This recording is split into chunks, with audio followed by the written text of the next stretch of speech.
So, welcome, Elaine, back to the Zoom room. So, let's jump into teaching an email for today with quote, and that'll lead us nicely into our lesson.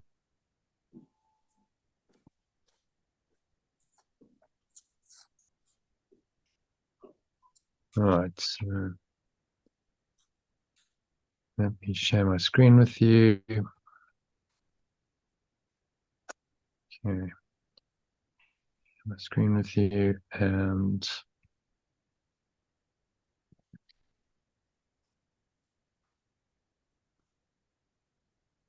all right. So, if you can read that quote. You won't, you who want peace can find it only by completely letting go.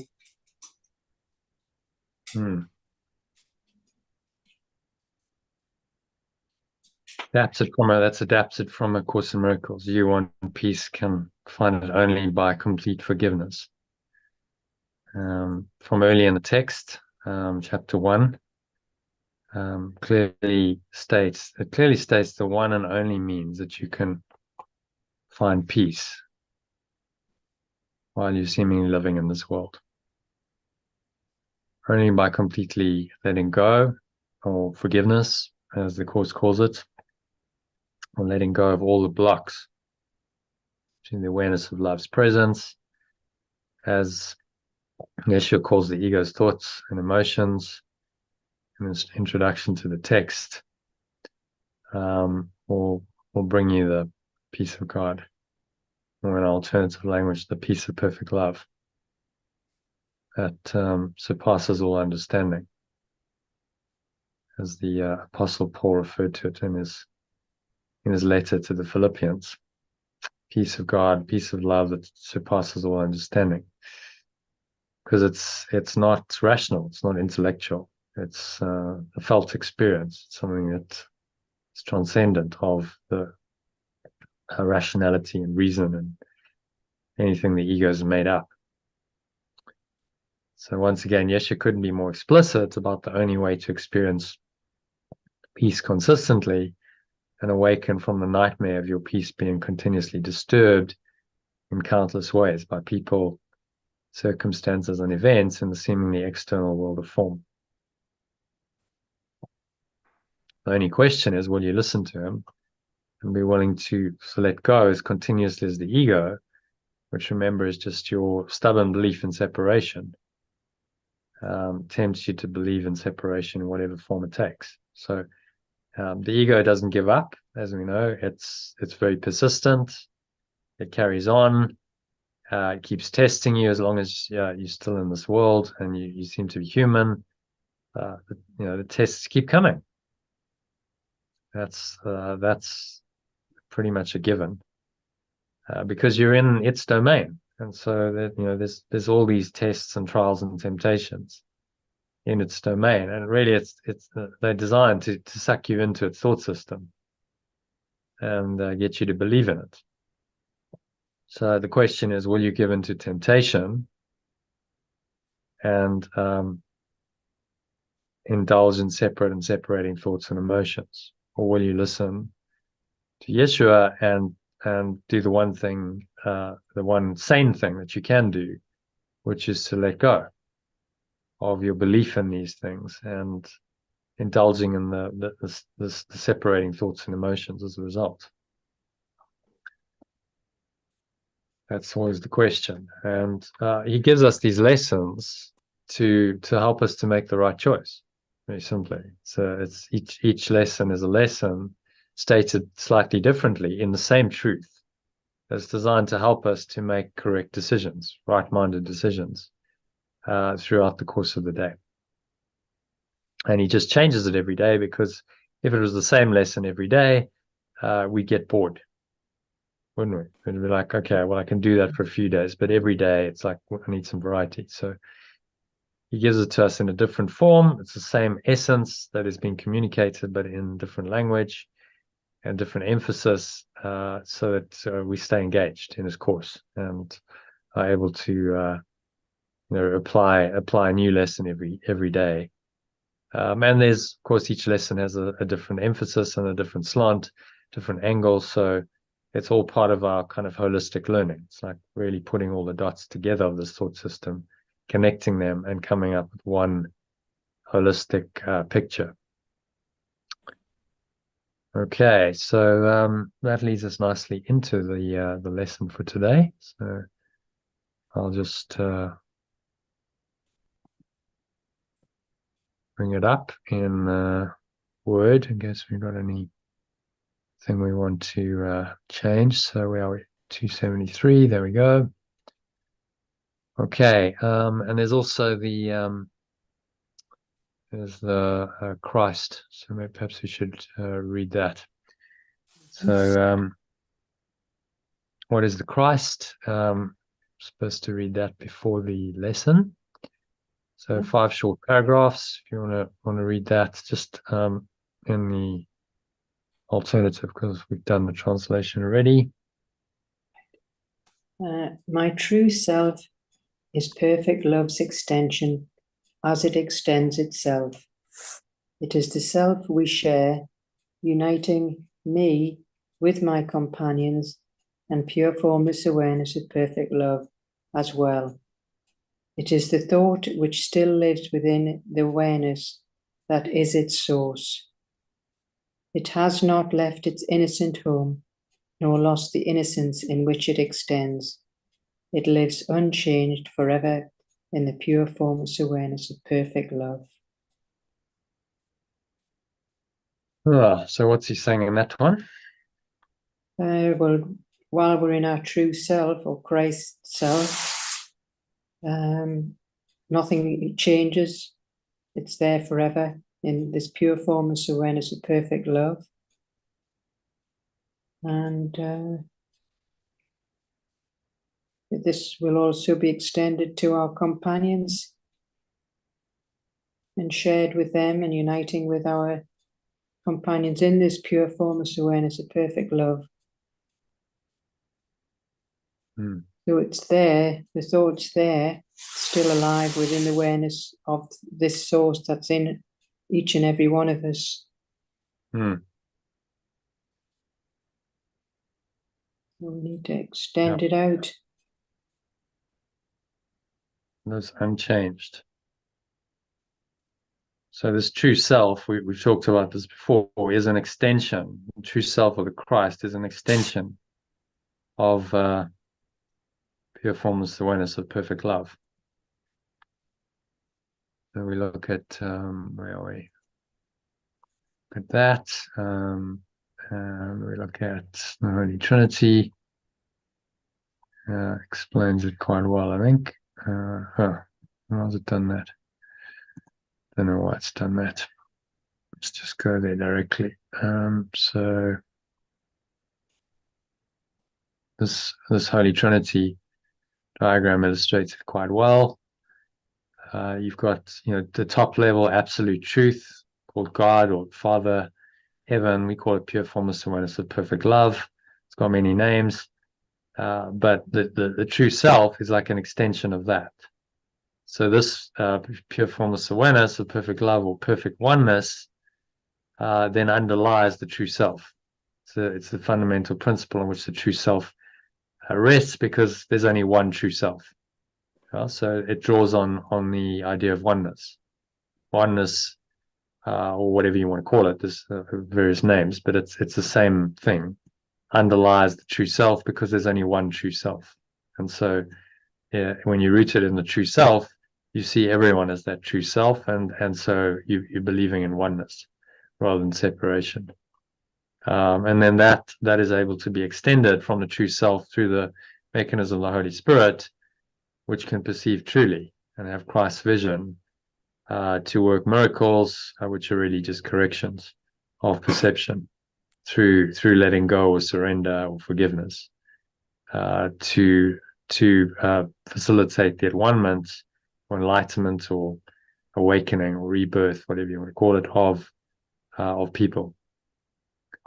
So this is what he's referring to here, the Holy Trinity in this first paragraph. My true self is a thought which still lives within the awareness that is its source. So this thought, the true self, is not disconnected from this awareness. It lives within it. We show it as a separate level for demonstration purposes. So we're trying to illustrate that there is something there that can perceive. It is not pure formless awareness of perfect love. It's a self that can still perceive the world, but it is derived from pure formless awareness of perfect love. So Christ and the Holy Spirit are the extensions of this pure formless awareness of perfect love in the world, and they help us to perceive and extend love correctly in this world, which ultimately leads us out of identification with our egos to raise us up into identification with the true self of the Christ. And from there, he says, God takes the final step. If you're fully identified with this, God takes the final step and you merge back in to oneness. Okay? Yeah. So happy with number one? Yes. Let's go to number two then. So my true self, or Christ, remember translations of Christ becomes true self. Father will become source. God will be perfect love, or pure form, someone is perfect love. My true self is the link that keeps me one with pure formless awareness of perfect love and guarantees that the belief in separation is no more than an illusion of despair, for hope will live in it forever. My awareness is part of its and its of mine. It is the part in which perfect love answers lies, where all decisions are already made and dreams are over. It remains untouched by anything my body's eyes perceive, for through its source placed in it, though its source placed in it the means for my awakening, yet it remains the self which, like its source, knows no sin.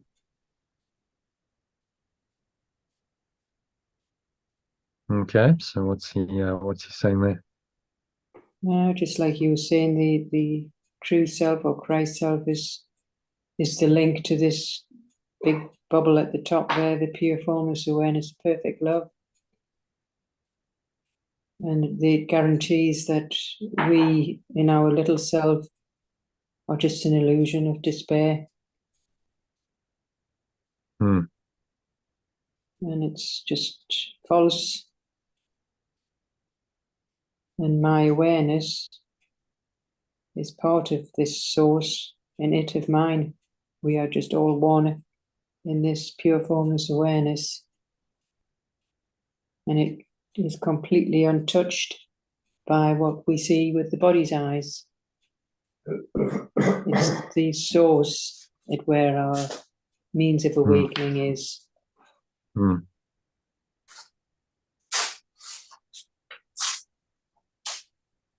Yeah, I was saying it's a done deal. It's all over. In the true self, if you root it in that's never changed, you realize nothing's really ever changed. You've always been this awareness. All decisions already made, dreams are over. Remains untouched by my body's eyes perceive. When they say the script is written, it's already been done. So my little life has already been scripted. So I suppose. Yeah. And then you've just got to play out the script, just like in a movie. The script is written, the movie's made. Before you go and watch it, the movie's already been made, hasn't it? The script is there. Yeah. You're just not aware of it. It unfolds scene by scene, frame by frame, scene by scene, because that's the way it works in time and space. It's the only way to make sense of the story. It unfolds frame by frame, scene by scene. But it's already it's already there, isn't it? Yeah. Same way, it's already there. The movie's already been made. It's loaded in, and it's just unfolding frame by frame, scene by scene. It's moment by moment, experience by experience in this world. And the final outcome is a done deal for everyone. Everyone is going home, back to heaven. Everyone's journey there is going to be different, but the destination is the same, and the means of awakening are the same. So everyone has to let go of their attachment to the form identity in the dream in order to awaken. That's the key. Remain untouched. And as I mentioned earlier, don't try and reconcile the Christ, the true self, with the body in this world, because they don't reconcile. They're in different domains. Christ is not part, and pure formless awareness of perfect love. God is not part of this world. It is another domain. We can experience its impact, its effects, its results in this world.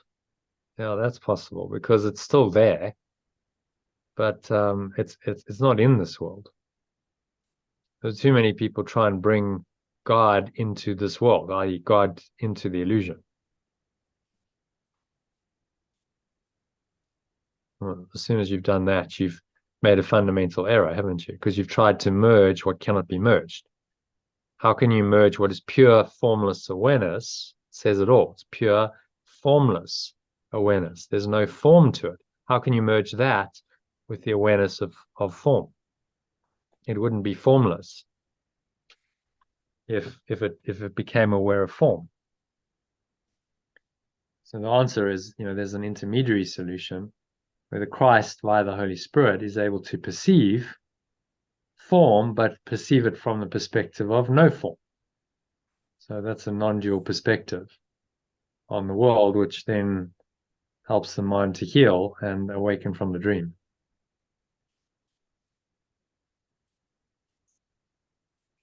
Does that make sense? Yeah, it does. Okay, so happy to move to number 3 then. Yeah.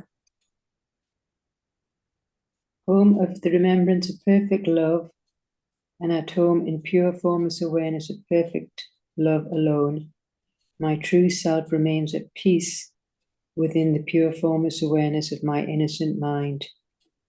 This is the only part of me that has reality and truth. The rest is dreams. Yet will these dreams be given up to my true self to fade before its magnificence and reveal my true self to me at last.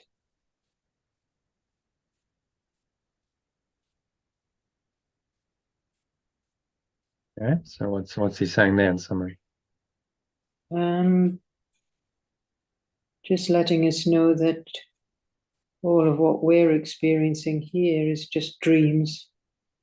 And if we're prepared to give that up, then there we are in our true self, and the rest will fade away, and in comes this magnificence to reveal our true self at long last.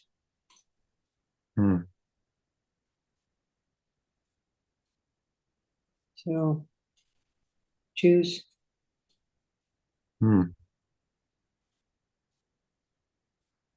Choose once again. Yeah. Choose between dreams. And this is what why you can't reconcile them. You can't have a dream and formless awareness at the same time, because they contradict each other. And this is what even like I was listening to this awakening mind. These are smart people. They're awakened, but the mind just tends to want to fudge it and try and somehow compromise and bring formlessness into form, and say, well, in some way, formlessness has now manifested form. Even Ram Dass, listening to him the other day on some recording, and he's like, well, nature is the manifestation of God. Oh, bad. That's a terrible error. Nature is the manifestation of divine love. That's what he's saying. an awareness that's only love. Well, one only has to, observe with a little bit of common sense and go, well, how can that be? Because nature is very cruel. Things are born, they go through a life, sometimes a very short life. Some things live a day or two before they die a natural death, or they get eaten by something, or it's a dog eat dog world. Survival of the fittest. I mean, is this a system that an unconditionally loving awareness would create? A God of love would create? It poses a huge problem. And Yeshua said no, it simply wouldn't. The answer is that God of unconditional love wouldn't do that. Therefore, it's not real. That's the logical conclusion. Therefore, it's just a dream. It's an illusion. It's a false reality. But don't try and bring God into the dream and somehow make God, which is pure formless awareness of perfect love, responsible for these insane projections in your nightmare, because God had nothing to do with it. God remains untouched by all of these. He's maybe just talking about the beauty of nature as opposed to the cruel side of nature. Yeah, but there's two sides, isn't there? Well, but there's a duality. It's like, well, okay, so you pick and choose, and you go, oh, well, I only want to see the beauty. But hang on, you can't just isolate and go, oh, it's only beautiful, because you're ignoring, the other half. The other part, which is going on all the time. Things are every day in the natural world. Things are being born, things are suffering, things are dying, things are being eaten and killed. All that's happening all the time. As we speak, that's happening around the planet all the time. Is that a system of love, unconditional love? Clearly not. It doesn't take much to see that. But you have to be very honest, because many teachers still try and talk about it and say, well, somehow God is responsible for this world, and because there's beautiful, apparently beautiful parts to it. The sunset and things like that, yeah. Or sunsets and the kittens you love so much, yeah, but all of it's temporary. All of it's not going to last. So how can a permanent, eternal, loving awareness have created such impermanent forms that are inevitably doomed to be born, to suffer, and to die? How can that be a creation of eternal love? See, that's the question. And you can't really find a logical answer. You never will. The answer is, well, it didn't. That's the answer. It never did. It never happened. That's the only way out. Otherwise, you end up with all kinds of fudging going on. You're trying to justify this world in terms of, love, and say, well, love somehow created this, but you come up with all kinds of contradictions in that thought. Okay, so this world is created by God. Look at the logical sequence of God is love. Okay, God is only love.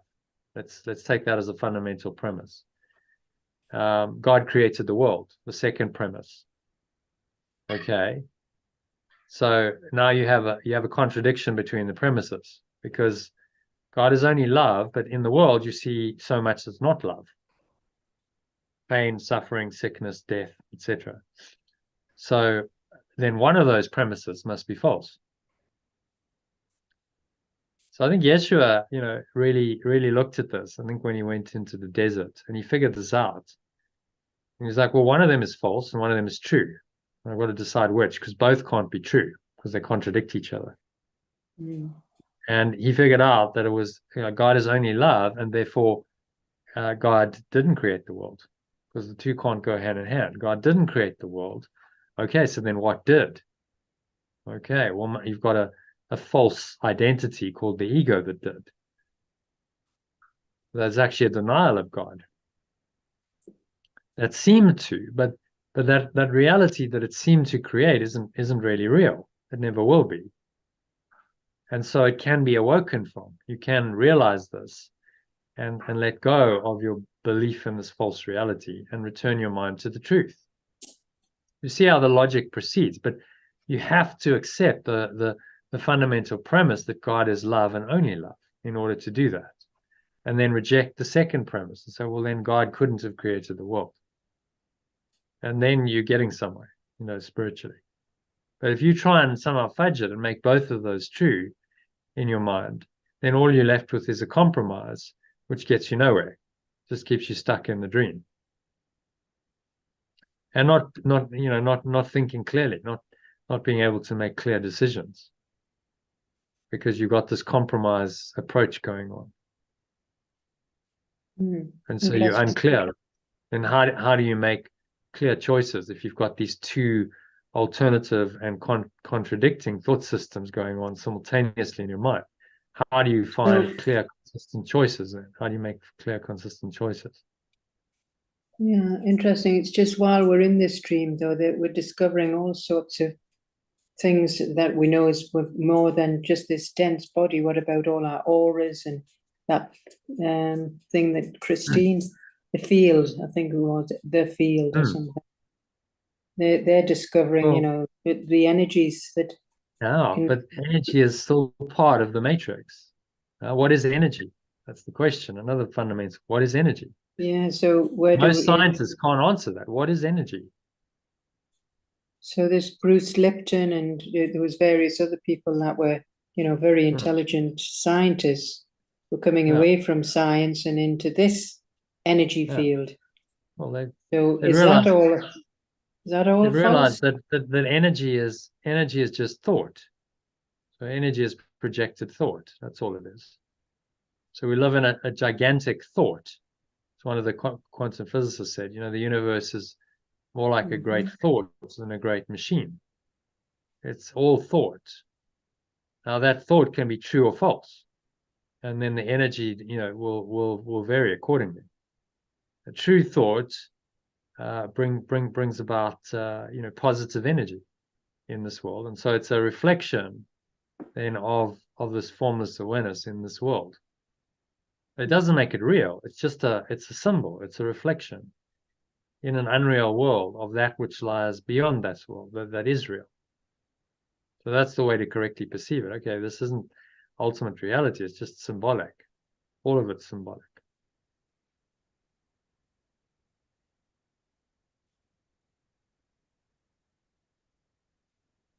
Does that make sense?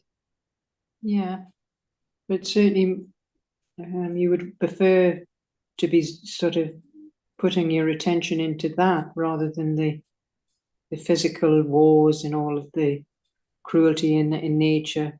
We can choose to look at, that's very interesting to me about the energies, at how we operate rather than this dense ego. It starts leading us out of the scientific materialist world. Yeah. And into this quadrant. So all of these teachings lead you to the fundamental reality of what often they call consciousness. We call it awareness. But usually, if they talk about consciousness, they're talking about awareness. This domain, really. It leads you, these alternative theories that move you away from being rooted in the objective world, the world of the body and what the senses can perceive, and what can be measured and touched and formulated in equations and etc. And they move you into an interior subjective I that doesn't follow those rules. In fact, it's completely different. This is just about pure subjective experience. What do you think and what do you feel? Well, how do you frame that? How do you model that? There's no language or formula that can describe that. It transcends this entirely. So it helps you reach out of this reality, which is then revealed as an illusion, and back into the state of pure formless awareness of perfect love, from which this points to. And your thoughts and your emotions, your true thoughts and emotions, connect you back to that domain. Through this energy work that was Mhm. on the field, or like what Sally does, what did she do? EMS or something? Yeah, EFT they call it, emotional freedom technique, I think. And Tapping. Is that like a tapping? No. I think Yeah. what does Sally do? Yeah, it's like it's based on kinesiology. Oh yes, Um, yes. So you lift the so arm up. so you Yes kind of and a no. muscle test and you measure. So what you're really doing, you see what all these things do, that modality is saying, okay, well, let's measure the effect in the external of something that's going on in the interior, of a change in your mind. You know? So okay, we can measure that with something like kinesiology because we can muscle test and so on. So, but it's a pointer. The reason why these things are spiritual in nature is because they point you away from the body as the only reality, and they point you back into the mind, saying, well, what's going on internally? And this is just a symptom. The body is symptomatic of what's going on in the mind. So it can be useful to go, okay, I realize that the body isn't ultimately real, but in the illusion, it's a symptom of what's going on internally. So this helps me to see what's going on in my thoughts, in my emotions. You know, what's my state of mind? What's my attitude? What are my perceptions? It helps me to see that because it's reflected in the body. So most of these body-oriented modalities, if they work, are pointing you back into the mind, where the real transformation happens. You know, the body is just the externalization of that inner shift.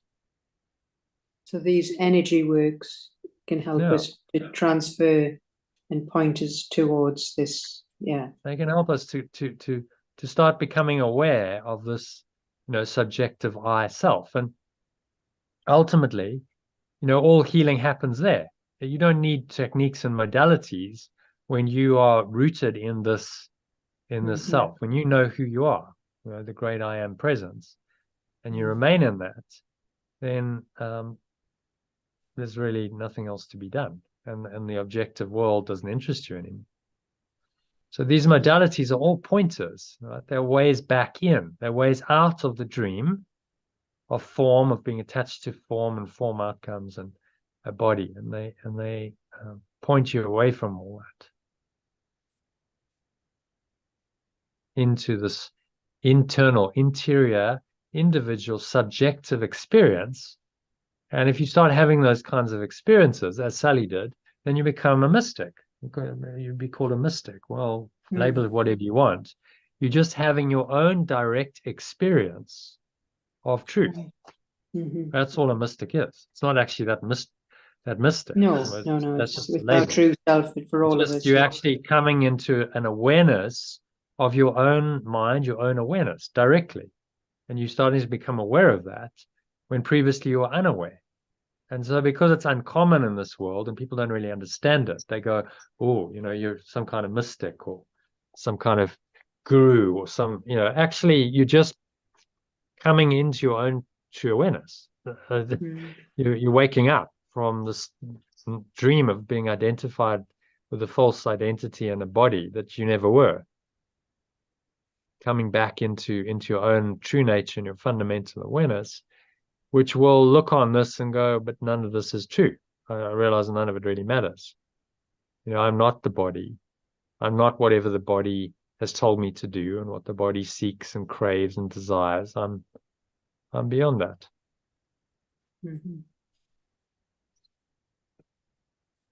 Okay, so where were we? Let's go back here.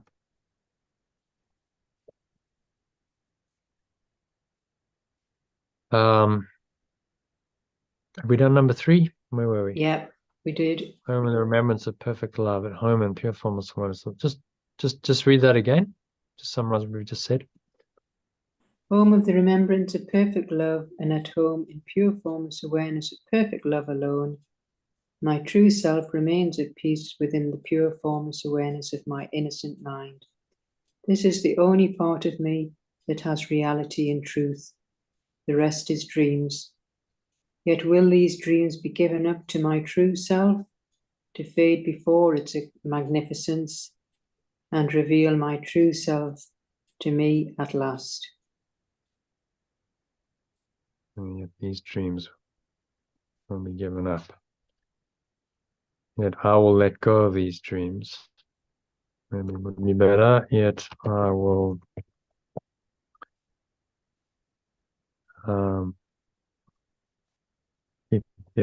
give up these dreams in favor of my true self. So he's just framing for us in words, just phrasing what this diagram is symbolizing. This diagram tells us. I go into my true self, which exists in this interior individual I, subjective I. That's the true self. And then I let go of dreams. All the dreams happen in the exterior. Dreams are exterior, seemingly exterior to me by the design of the ego. So they're projections of the mind. So whether they're my individual, related to my body, my behavior, or it's interobjective. So then we're looking at the whole structure of society and systems, networks, technology, government, the natural environment. It doesn't matter, because you're being called to let all that go. Recognize these are just illusions, and become more and more interested and connected to the subjective I, self.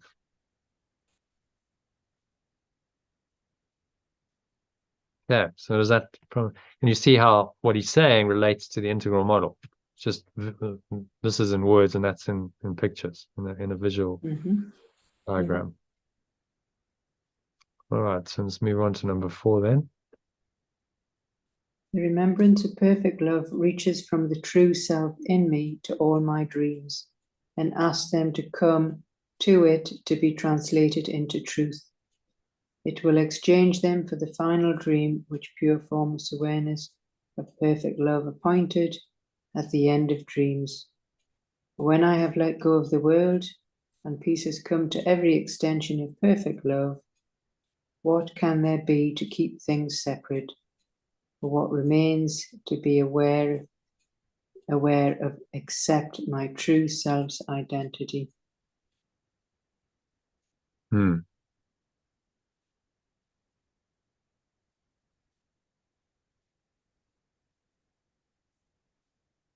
what's he saying in that one? So once we've let go of the world, the peace will come to all of us. Every extension of perfect love. And there's no separation. So what remains to be aware except our true self's identity?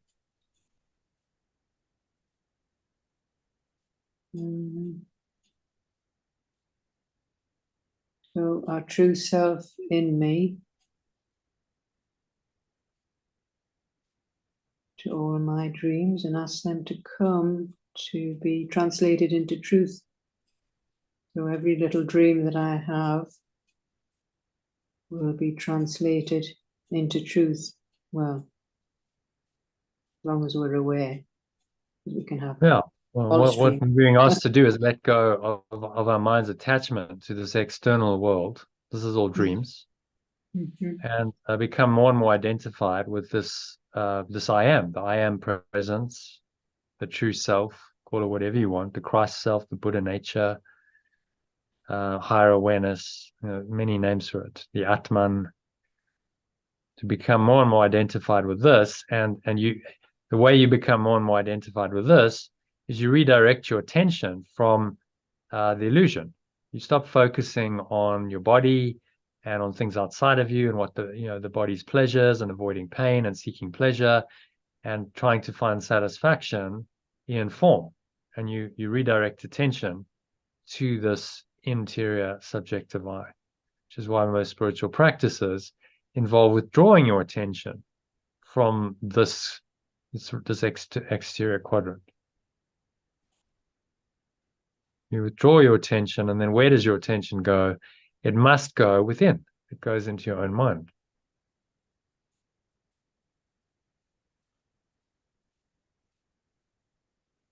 Okay, so and you can see it visually. That's what I'm showing you. Visually demonstrated what he's saying in words. What remains ultimately, once we've completely let go of this, all of this just disappears. The external world disappears, and we go back into pure formless awareness of perfect love, which was always within us, and is actually the whole of reality. And we don't need to be in the external world. We don't, it has no purpose. We realize it has no purpose, has no real function. It was only designed to convince us that we were a body, that we were separate from our source. Yeah, is that clear with the diagrams? Yeah. Connecting? Yeah. Oh, connecting what he's saying in the teaching. All right, so number 5.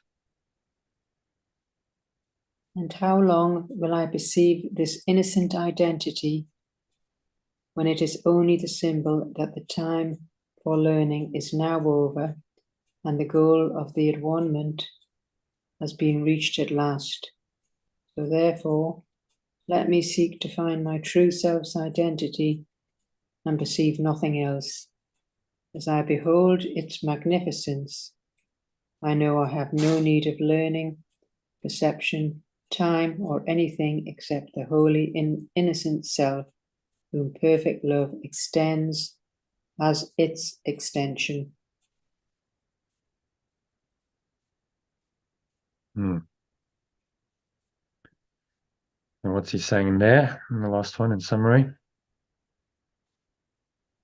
Just how long are we going to perceive this innocent identity when it's only a symbol that time for learning is now over and that at-one-ment has already been reached at long last? So let's seek to find this true self's identity and see nothing else, and just hold its magnificence. And we know then that we have no need for learning or time or anything except this holy instant self, whom perfect love extends as its extension. So again, visually, just reference here, because as we're doing, it points us beyond the dream. It says, let go of all this and become more and more identified with this this great I am presence, which is the true self. And that leads us into the state of pure formless awareness, of perfect love, which we call God, and away from the dream. So there's no external world, there's no need for perception anymore at that level. And we simply remain rooted in this pure formless awareness of perfect love that really underlies this quadrant. You know, and it underlies all of it. You know, it's not limited. That awareness is everywhere. It's all encompassing because it's the screen. It's the screen on which everything occurs. So you get, the objective world and things seemingly happening, and people and places and circumstances, but it's all happening on a background, a screen. And that's the awareness. That screen of awareness is actually unchanged by any of the images projected onto the screen. Once we start redirecting our attention from the images on the screen to the screen itself, we see it differently. Imagine watching a movie or a TV show or whatever, and you're watching the screen, but you actually spent your time focusing on the screen and not on the images. You'd have a totally different perspective, wouldn't you? None of the images would matter because you go, but actually the screen is still the screen. The images are changing all the time, second by second, moment by moment. These images are shifting and changing and moving, but actually the screen remains. It's not moved. It's unchangeable. And so that's, a good analogy for what's happening in reality. We live in a holographic dream world. Images are coming and going and, shifting and changing all the time. And so we get the illusion of time because things are changing. actually what underlies it all is the screen that doesn't change. You go and see a movie, that screen remains. It doesn't matter what movie's projected on. It could be a comedy, a horror, an epic. It doesn't really matter. And when the movie's over, the screen remains. It's unchanged by any of the images projected onto it. So Yeshua's asking us to identify with that screen, and we do it via this concept of the true self that is our true nature, our great I am presence that's been called, that roots us, that links us to the screen, rather than to the illusion that's projected onto the screen. Is that a clear analogy? It is very clear. Help. Yeah. No. So our job is to perceive the screen as the Christ, the true self. Our job is to perceive only the screen and overlook the images projected onto the screen, which is a complete turnaround on how we've learned to perceive under the ego's guidance, because the ego says, focus all your attention on the images and forget the screen entirely. Don't even notice there's a screen. Put all your attention on the images, because that's reality. So can you imagine if we went into the cinema and they just put a screen up and nothing on it? Oh, well, you'd have peace, wouldn't you? Be a meditation. They're like, Maybe. well, actually, it's just peace. Yeah. But people go to be entertained. You see, we think these images are entertaining. Lots of moving images and action and drama and whatever. That's entertaining for the mind. So the movies in this world are just a microcosm, a symbol in the dream of what's actually happening overall. That's actually what we're doing. You come here, you're born into the dream. You're the hero of your own dream. Calls it, the hero of the dream. There's even a section on it, if you recall. I'm not sure if we did that one. You're the hero of the dream. And you're playing the starring role in your dream. And then there's various other characters and various situations and events. And what typically happens, we get fixated on all of that, on the images. And we seem to be an image in the dream. Our image, we can work, we can operate it. We have this character in the dream that seems to be very much part of the dream. But that's all false. There is no dream. There are no real images. None of it's true. This is what he's trying to help us see.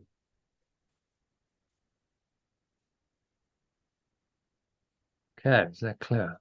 It's a useful analogy to remember. The screen. And the true self becomes the way out of the dream. It's like a bridge. It's the bridge between these worlds. So we go back to this diagram, just looks at it a bit differently on a hierarchy.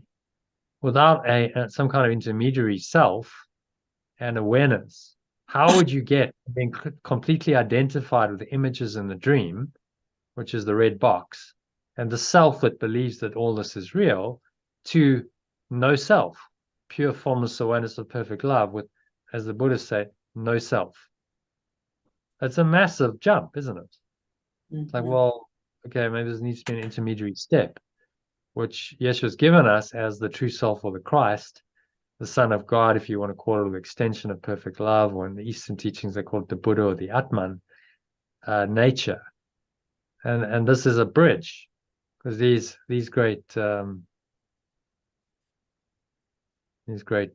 teachers have all accessed that. They've all come into an awareness of this. And then from being totally identified as the true self or the Christ, it's a small step. And then God takes that final step to pure formless awareness of perfect love. So it's like your mind is prepared and ready, and it finally just kind of merges in. That's the way I interpret. God takes the final step. It'll just merge into this pure formless awareness of perfect love, which has always been there.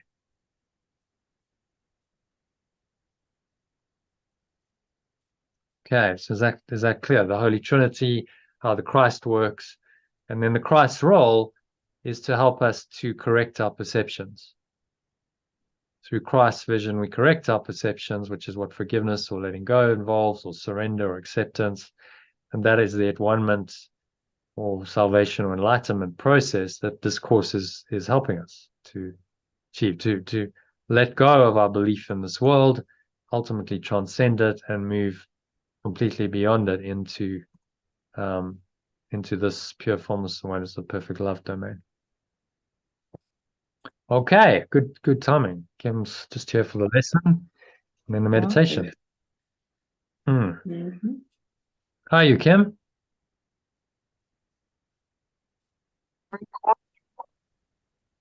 How are you, Kim? Welcome. Hi, Jono. Hi, Lang. Good evening. Sorry. Hi, Kim. Welcome. Oh, don't say sorry. Oh, welcome. So we just finished the insert, I call it, on what is the Christ. So we're going to do the lesson and then a meditation on the lesson. Yeah. So let's jump into the lesson then. Where are we? 273. Yeah, if you want to read that in the original and the alternative, read the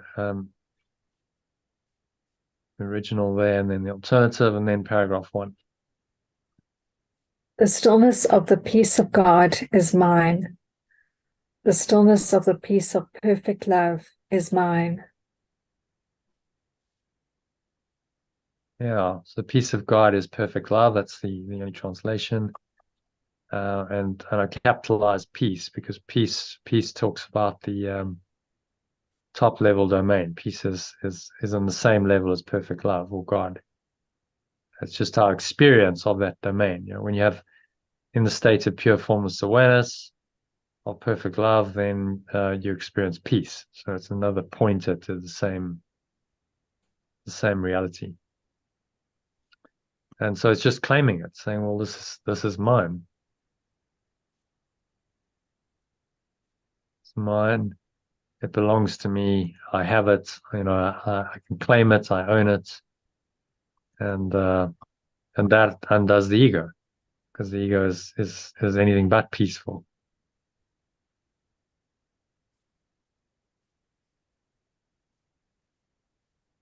All right. So if you can read paragraph 1 in the original and the alternative, just do it sentence by sentence. So sentence 1 first in the original, then in the alternative. Kindly. Perhaps we are now ready for a day of undisturbed tranquility. If this is not yet feasible, we are content and even more than satisfied to learn how such a day can be achieved. If we give way to a disturbance, let us learn how to dismiss it and return to peace. We need but tell our minds with certainty, the stillness of the peace of God is mine, and nothing can intrude upon the peace that God himself has given to his Son. And then alternatively, you did it in one go, so it's okay. Perhaps I am now ready for a day of undisturbed tranquility. If this is not yet feasible, I am content and more than satisfied to learn how I can experience such a day.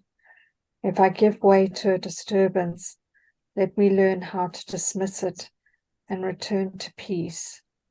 I need only tell my mind with certainty, the stillness of the peace of perfect love is mine, and then nothing can disturb the peace.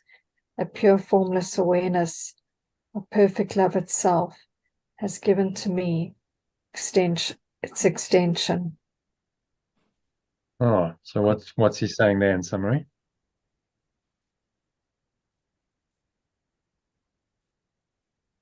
Well, saying that it's implying that we could be ready for a day of undisturbed tranquility. Perhaps we are, but if we're not, or if I'm not, I want to know. Well, I want to learn how to experience the day of tranquility. And if I have a disturbance, I want to learn how to dismiss it and return to peace. I.e., if something comes up, then learn a way to let go of the disturbance to return to the peace. So if I'm telling my mind with certainty that I claim the stillness of the peace of perfect love, nothing can disturb me. So it's there. It's there. It's learning how to claim it and let go of the disturbance. The key thing with this teaching is that this awareness and the peace that it brings is already there, right? So there's two major kind of teachings and philosophies types in this world. The one says, no, it's not already there. You've got to go find it. You're somehow lacking what you're seeking, and you've got to go find it. And so there's teachings along the lines of, say, example would be The Secret. You remember that movie that was brought out 20 years ago? I was like, okay, well, it's not already there, but you can get it. You can manifest what you want, but it's not already there. You've kind of got to visualize it and desire it, and then you bring it into your experience, and then you're going to be happier. That's the assumption. So that's not saying it's already there. It's saying, well, you're going to create a better reality for yourself, create a better future. So there's those teachings, and then the more spiritual teachings, if they're authentic, say, look, it's already there. You don't have to try and become anything you're not. You just have to recognize that which is already there. And in that, you experience peace and love and joy and happiness and everything you really want. In the recognition that actually it's already there. You don't have to do anything to achieve what's already there. It's because it's already there. You just have to recognize it.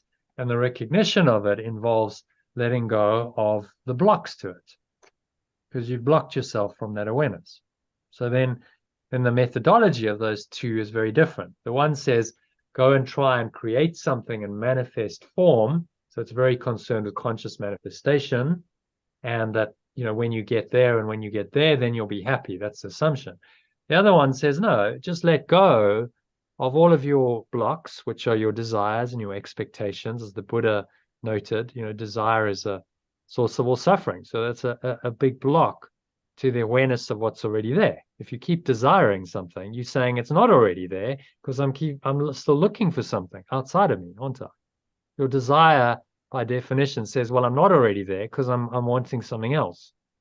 You see how desire works. Why it's the source of all suffering, because it keeps you on the hedonic treadmill, it's been called, of seeking and seeking, craving, as the Buddha called it, and never really finding the answer. Even if you do manifest things and you achieve things, it's like, well, but I'm still in that seeking mode, because my mind is saying, well, I don't already have it. The answer lies somewhere over there, somewhere outside of me and over there. So I need to then keep seeking. And so really, every time I'm seeking, I'm denying that which is already there, because I'm saying it's not already there by definition, by my seeking, you see? Whereas if it's always already there, then I just have to accept it. Oh, it's actually, I can relax. It's already there. Like, if I just relax and I drop all of my mind chatter, then I'll drop into the state of knowing that it's already there. That's what meditation is about. And so there are those two, modalities, and they don't really mix. You can't mix and match them, because philosophically they poles apart. The one says your satisfaction and happiness lies outside of you, somewhere over there, and you've got to keep striving for it. The other one says, no, it's already there. It's within you. Just recognize it. Just accept it. And this kind of lesson is just an expression of the second philosophy. It says, look, it's already there. Just accept it as yours. The stillness of the peace of perfect love is mine. And just by phrasing it that way, he's asking you to look within and accept what's already there, and let go of any blocks to that. If you don't feel peaceful, then he's saying, there's a way out of that. You must learn. Our task then is to learn how to dismiss the blocks and return to peace, and that process is just called letting go. You've got to learn how to let it go. and tell your mind in the face of any temptation, the stillness of the peace of perfect love is mine, and remind yourself that actually you already have it. And that's all that, the art of letting go is about. Just reminding yourself what you already have in the face of the temptation to deny it and to try and find some kind of other solution than just accepting what you already have.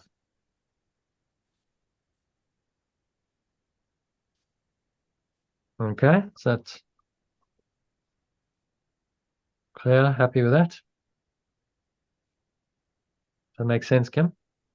No, it does make sense. Just makes me think about, some of the teachings around, I don't know if you could still call it is around manifestation as well, where you say it as though it is already there.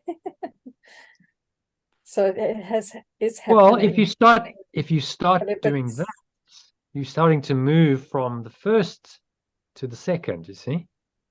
Yeah. If you start saying it's already there, Yeah. now you're starting to say, okay, I'm starting to make the shift then over to accepting that it's already there. The next level would be to take it from the physical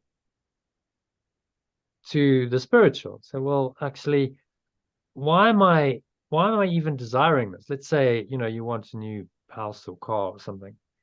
Why am I even desiring this? Because what I'm saying is when I get this, then I'll be happier. But what if my happiness is already there? So why do I need the house or the car to be happy when happiness is already there? That's then logically where you evolve to if you keep on that track. Yeah. It might start with, how do you graduate from manifestation to my peace is already there? Well, you might start saying, well, actually, what I want is already there. So I don't really want it because it's already there. Then I just have to accept that it's already mine. And you might start doing that with material things or achievements or whatever. And then, if you practice that enough and you will get some results, you start learning that, okay, well, maybe actually I don't need these intermediary things. Because really what I'm saying is I think that these things are going to make me happier. Why would I want them? I think that they're going to make me happier, but actually, are they? Maybe I could just go directly back to the source and say, well, I already have everything I need in pure formless awareness, in my being. And everything else is extraneous and superfluous, and I need nothing else. And so then that becomes a direct experience of what's already there, which is what all the mystics and the great sages and avatars have experienced. And the intermediary, oh, well, I think I need this and this and this, just fall away. Like, I don't need that. I can just go directly into what's already there, you see. So that might be a way in. People start saying, oh, actually, what I want is already there. Now I'm out of the desire. I'm just accepting that it's already there. But it's a hard thing to do with the physical, isn't it? Because your mind says, well, hang on, it's not already there. I don't have it. So most people really struggle with it on the physical level because it's like the mind says, no, you're deluded. It's not already there. You can see. What, you think you've already got $1 million in your bank account? Go look. There's only 10,000 Rand. Because you're focusing it on the material. So it's hard to do it. But if it's peace, well, that's not that difficult because actually I can just drop all my mind chatter and I can experience peace right now. It's already there. If I'm successful at it, I'll experience a degree of peace in my meditation. Oh, okay, well, I get it. So it was already there. Maybe it's always already there. If I can experience it once in a meditation, maybe actually I'm just experiencing what's always already there directly. Okay, so now the mind starts to learn actually that what I really want, which is peace, is already there. And I don't need anything else to be at peace. I just need to quiet my mind. Stop all the distractions and the mind chatter to experience peace because it's already there. It's my true nature.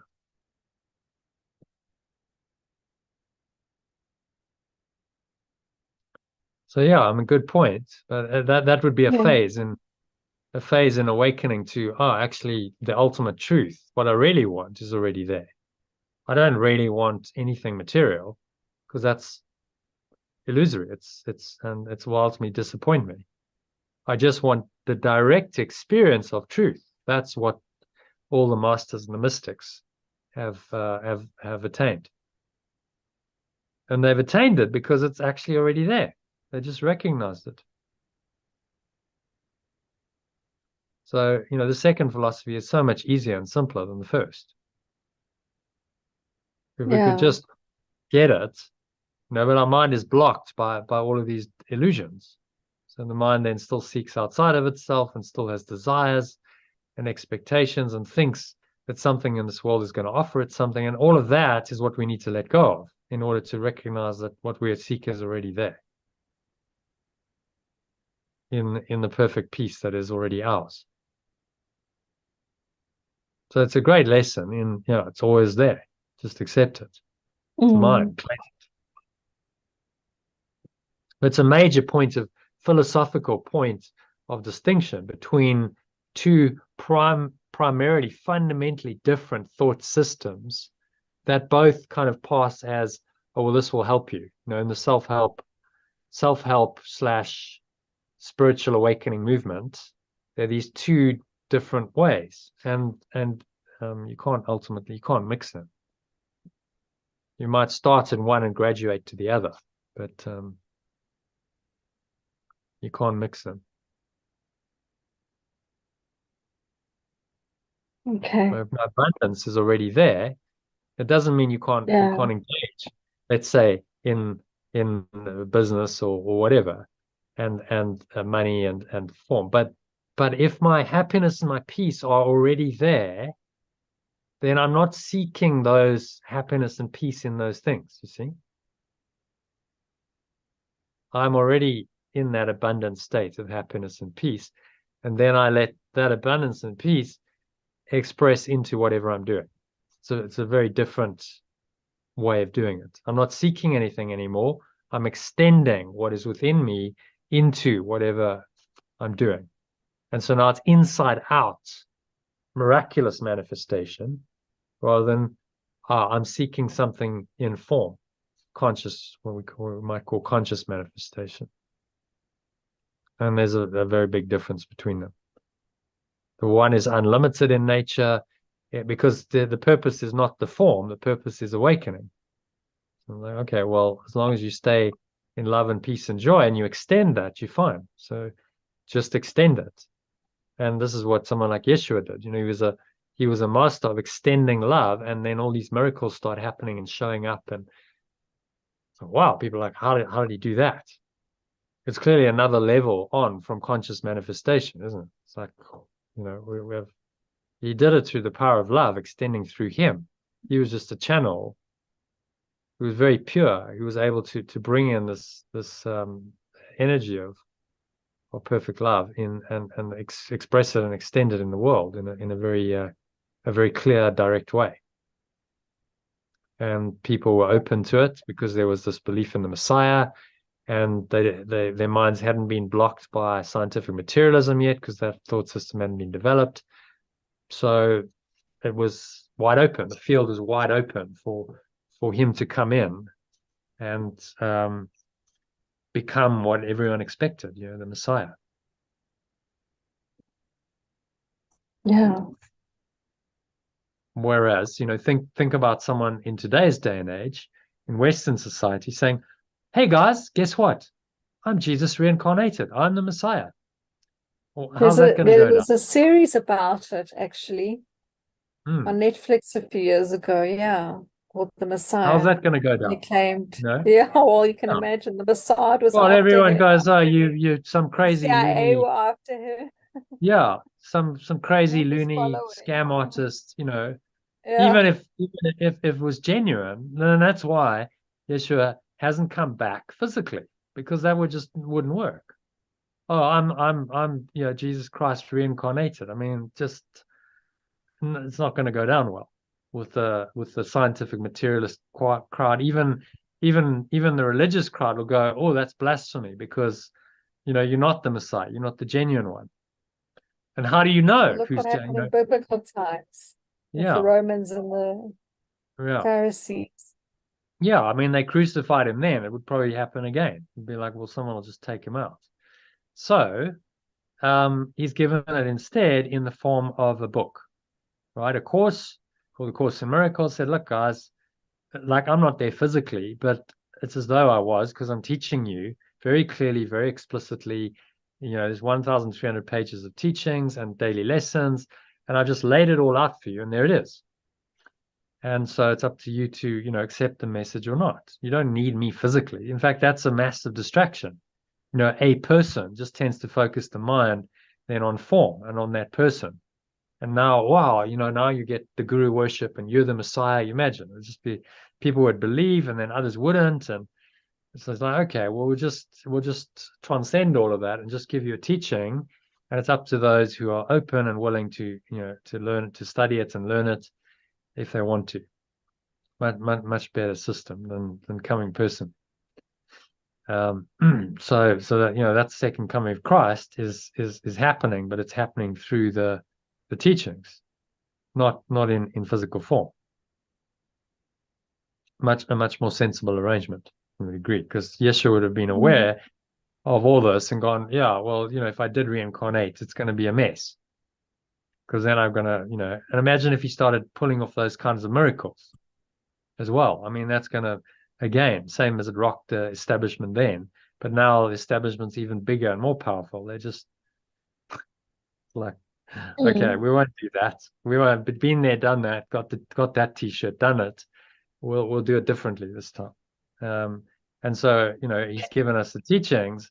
Said, okay, it's up to individuals to accept these teachings and then become good students and teachers of the teachings in the world. So instead of 12 disciples, he's now got hundreds of thousands of disciples who are going out into the world and living these teachings by example, by teaching people by example. That's what the course is designed to create. And it's been actually very successful over the last 50 years. It's spread quite widely. There's 3 million copies out there. There's a course community of hundreds, maybe millions of people are affected and influenced by it. There's probably only a few 100,000 really studying it seriously, but that's a start. Given that this is a long-term project, that enlightenment is not going to happen in one generation. It's going to play out over many generations. This is the start of it in this lifetime. So we're very privileged to be part of a revolution, I think. Anyway, I digress. Let's move on to number 2. Yeah, Kim, do you want to say something? Or? No. No. I just said yeah. No. Okay. So Elaine, if you want to read the second short prayer in the original and then the alternative, please. Father, your peace is mine. My source, your peace is mine. What need have I to fear that anything can rob me of what you would have me keep? What need do I have to fear that anything can rob me of what you want me to keep? I cannot lose your gifts to me. I cannot lose your gifts to me. And so the peace you gave your Son is still, is with me still in quietness and in my own eternal love for you. And so the peace you gave your extension is with me still in quietness and in my own eternal love for you.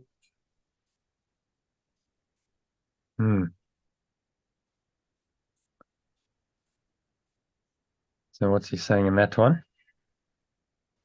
There's just no need to worry anymore because we can't lose the gifts that are ours, and the peace is ours. My source, while we're in the source, and source is given, peace is given to our extension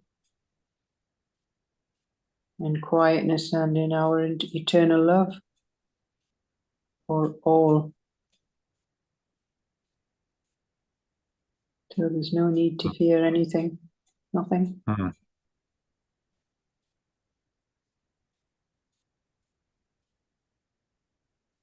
There's nothing to Yeah. lose. The It's gifts already are there. there. It's already there. I cannot lose your gifts to me because they are within me. They are eternal. How can I lose what's eternal? How can I lose my own true awareness, without which I would have no existence at all? It's not possible. It was given to me in my creation, if you want to call it. It was given to me um, eternally. I am that being that just is, and that is given eternally, and I cannot lose that. It doesn't matter how much I try and throw that away and deny it and block it out. It's not possible to lose my true awareness. And we just have to recognize that and then be glad and go, well, thank God it's not possible to lose that awareness. Because if we could, then we'd be forever lost in this nightmare dream world, and we could never awaken to who we truly are. And we never escape. And we'd be doomed to suffer and die for all eternity. Well, that would be a miserable fate. Actually, we just have to accept what we already are, and that is our awakening. And then we're free of the dream. We're free of all the consequences of this dark dream of deluded separation and sin and guilt and fear. We're free of all that. Just accept that it's so. And so these lessons are, especially in section 2, part 2 of the workbook, are very much just saying it's already there. What you're looking for is already there. Just accept it. These become affirmations of what's already there, rather than trying to convince us, and some of the logic that he employs in part 1 of the workbook. He's saying just accept that it's already there in a very, very simple two paragraph lesson, just pointing us to that acceptance, saying, look, ultimately it's your acceptance of it that's important. If you don't accept it, no amounts of theorizing and philosophizing and discussing and debating will get you there. You must ultimately accept it. It's a matter of faith. So accept what I'm saying, and be willing to find the peace that's within you. Experience it. Go in and look for yourself and see that there's peace there. And that's spiritual practice. That's meditation. Experience it in the peace of the meditation. Okay, speaking of which, it leads us nicely into a meditation on this lesson.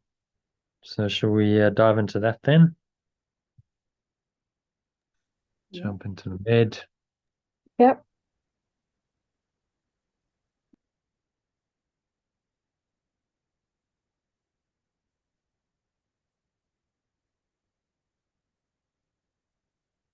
Okay, so this is a meditation on lesson 273.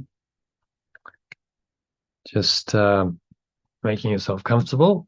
So if you're sitting on a chair, sit feet shoulder width apart, your back straight, you cup your hands in your lap, or you can put them knuckles down, palms facing upwards on your thighs, whichever you're more comfortable with.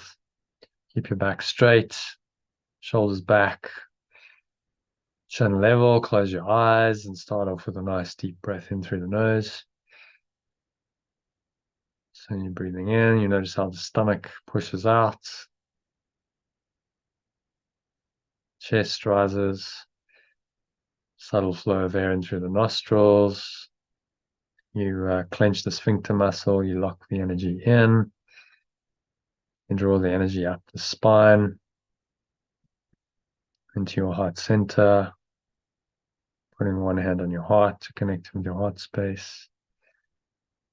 Then you draw the energy up into the crown of your head, pausing at the top of the inhale.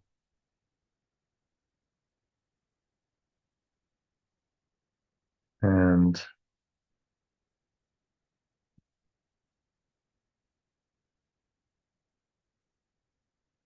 smile. Scan your mind. Just notice thoughts,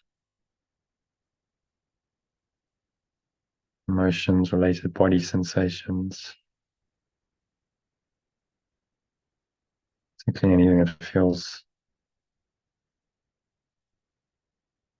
negative, limiting, contracted, constricting in any way. Just breathe into it. Breathe in the peace that this lesson points to, and remind yourself that the stillness of the peace of God, or the peace of perfect love in our alternative language, is mine. Breathe it into every pore, every cell, every muscle, every part of your mind, every fiber of your being. Stillness of the peace of perfect love is mine. Stillness of the peace of perfect love is mine.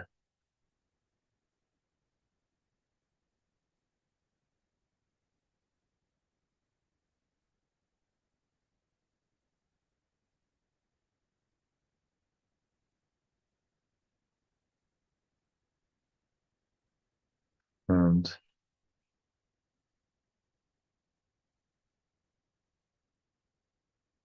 just breathe it in.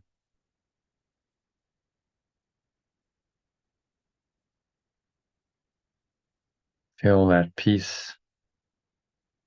Surrender to that peace.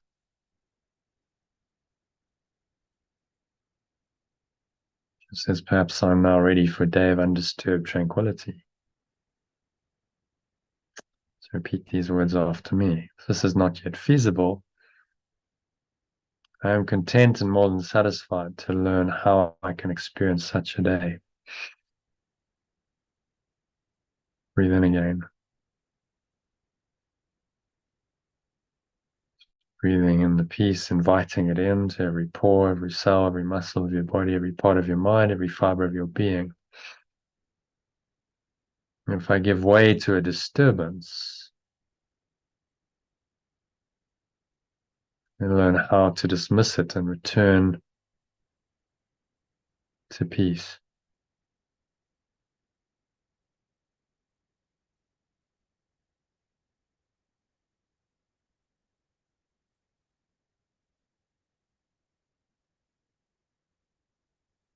And so you just exhale.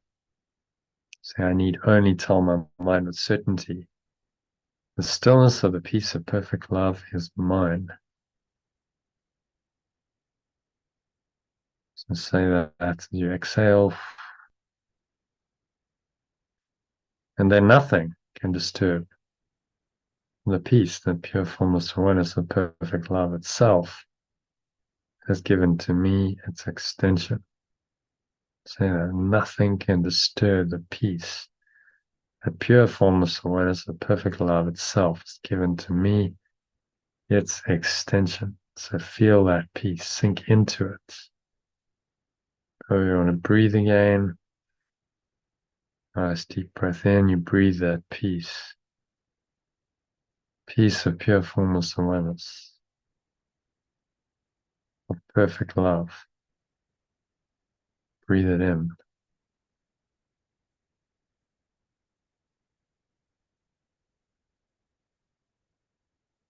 And just sink into that peace.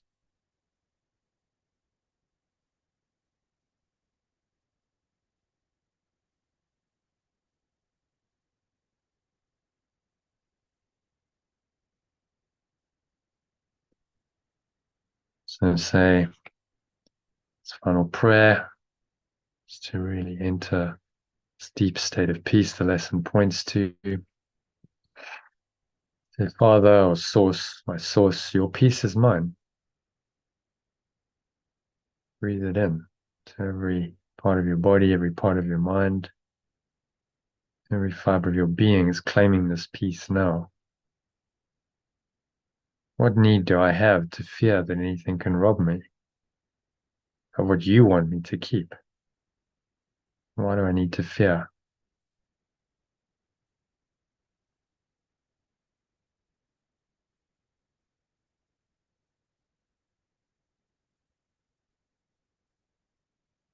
I cannot lose your gifts to me.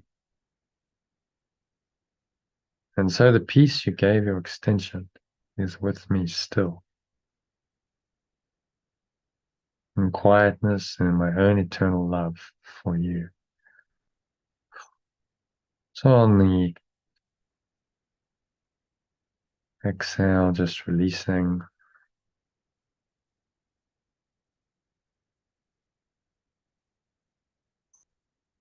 Let it all out.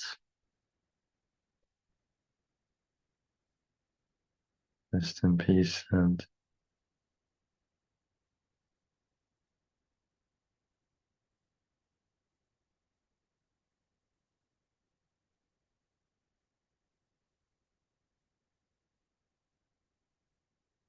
stay in my own eternal love, in this eternal love.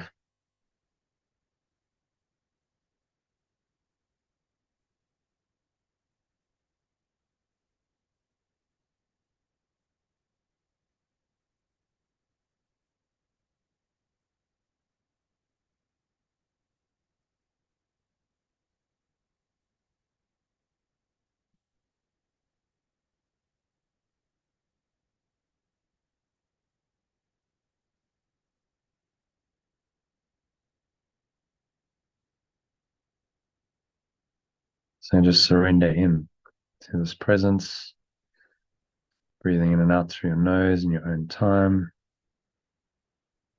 A sense of sinking inward, going deeper with each breath into the quietness and your own eternal love.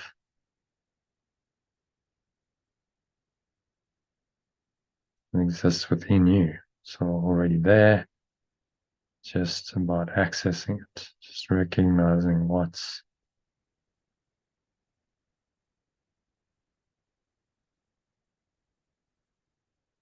already there. So give yourself a gift of a few minutes to do that. Just sink inwards, observe your breath, how quiet the mind, gives the mind something to chew on like a dog with a bone. And just quietly breathe, relax, and experience this peace of perfect love. The lesson points to the stillness of the peace of perfect love. Experience that right now in this holy instant, this holy aware moment. And let that moment extend for a few minutes of deep silence.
So if anything comes in to disturb your peace, just observe it casually. It's just like a little cloud drifting by in your awareness. You are the blue sky beyond that cloud and the light of the sun of your source. True awareness shines through that. True self shines through the blue sky of your awareness, beyond the clouds. It's a helpful analogy, maybe. So just remind yourself of the stillness of the peace of perfect love, which exists in this clear blue sky, and the true awareness that it symbolizes is mine. Stillness of the peace of perfect love is mine. And I just exhale out and I blow these little dancing clouds of thoughts away. Just blow them away with the breeze of your breath to the nothingness they really are. So they're going,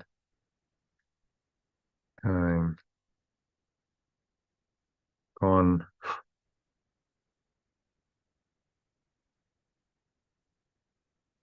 And what remains is just clear blue sky of true awareness, in which peace lives eternally. You can only be in peace when you merge with that clear blue sky. You are that awareness. I am that I am, and nothing else. So just sink into that, go deeper. Let your breath take you deeper and deeper into pure awareness, pure formless awareness, perfect love for another couple of minutes of deep, peaceful silence.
And so just gently coming back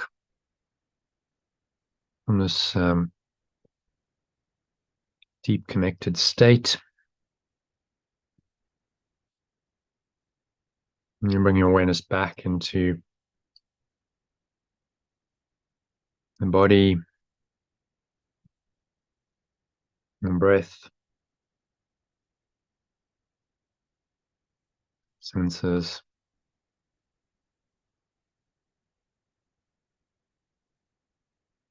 and the world.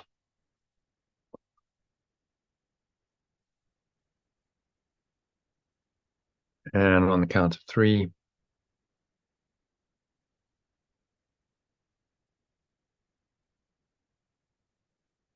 you're going to open your eyes. So 1, it's breathing in, noticing how the stomach rises and the chest rises. Subtle flow of air in through the nostrils. And you pause at the top of the inhale.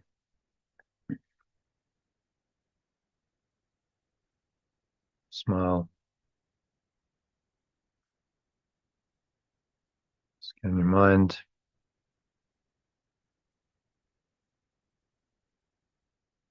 So noticing again any thoughts, emotions, related body sensations going on, particularly anything that feels negative, limiting, contracted, constricted in any way. Breathe into those.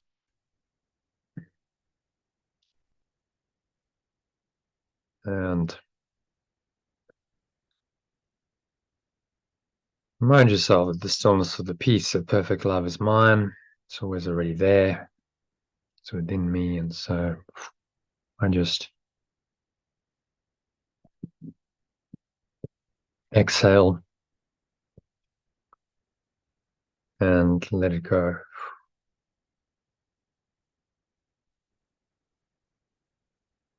And blow it out with the breeze of the breath. The nothingness that it really is. It's going, gone. Pull the lower stomach into the spine. And so you just rest here.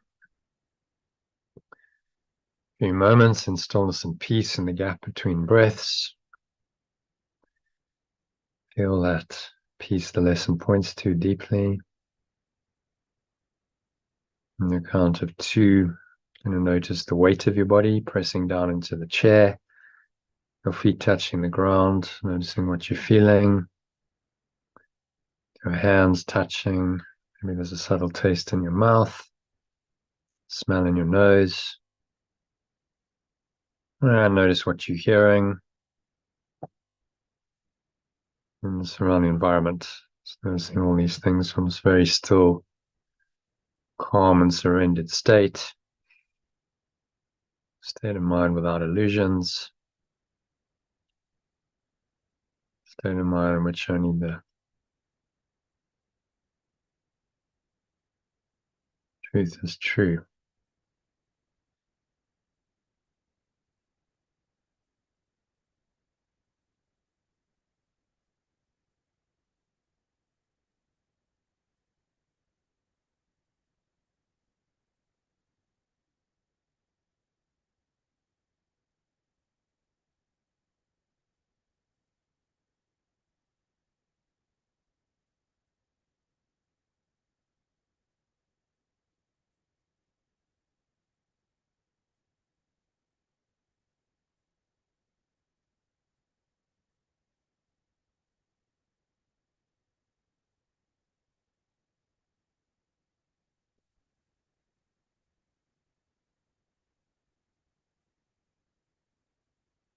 So notice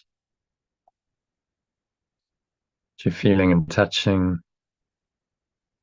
Perhaps there's a subtle taste in your mouth, smell in your nose as you breathe in.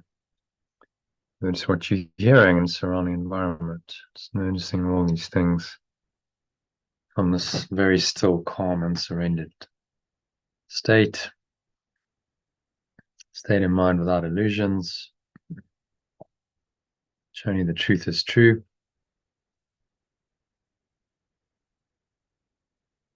Anchor this state in, set the intention to stay here in this calm, peaceful, connected state. for the rest of the evening and on into the week ahead. Setting the tone for the whole week ahead. So it is said, and so it is done. And now on the count of 3, open your eyes. So just take a minute to look around, observing various objects in the room around you. Just notice anything randomly, whatever your eyes happen to rest on. And just notice it.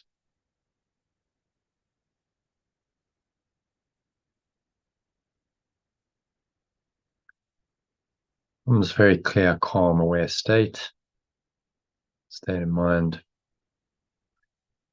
non-illusions, state of mind in which only the truth is true.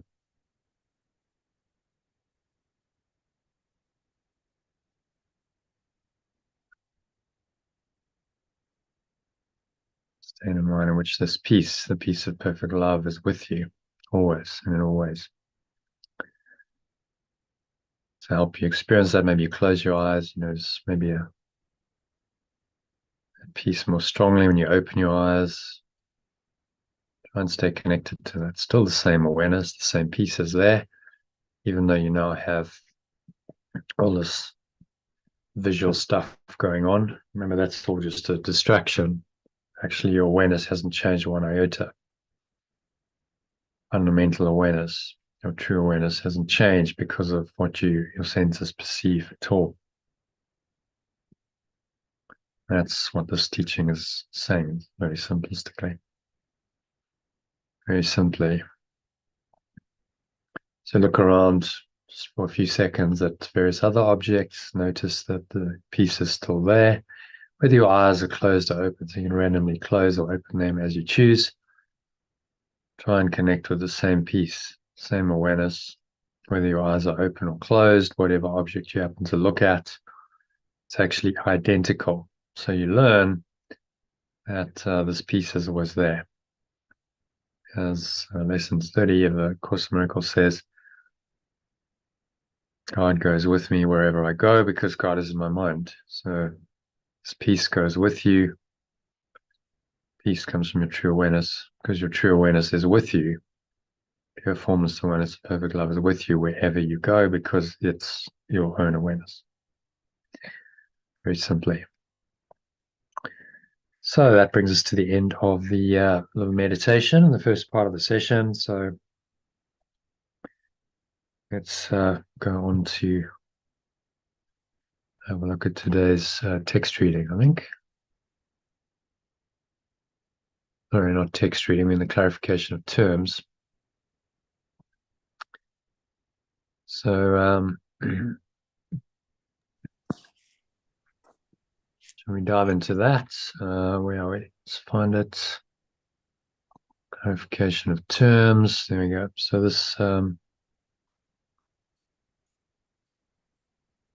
this one is the epilogue to it. So final section or conclusion to clarification terms, which is very inspiring. It's great. It's a great section. So let's jump into it, shall we?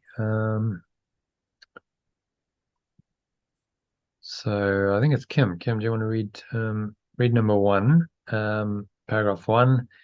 If you can read it in the original first, just one sentence in the original, and then that same sentence in the alternative down below. Gives me a chance to translate it as we go. That's already been done once, but always good to refine it. So yeah, do you want to go for it?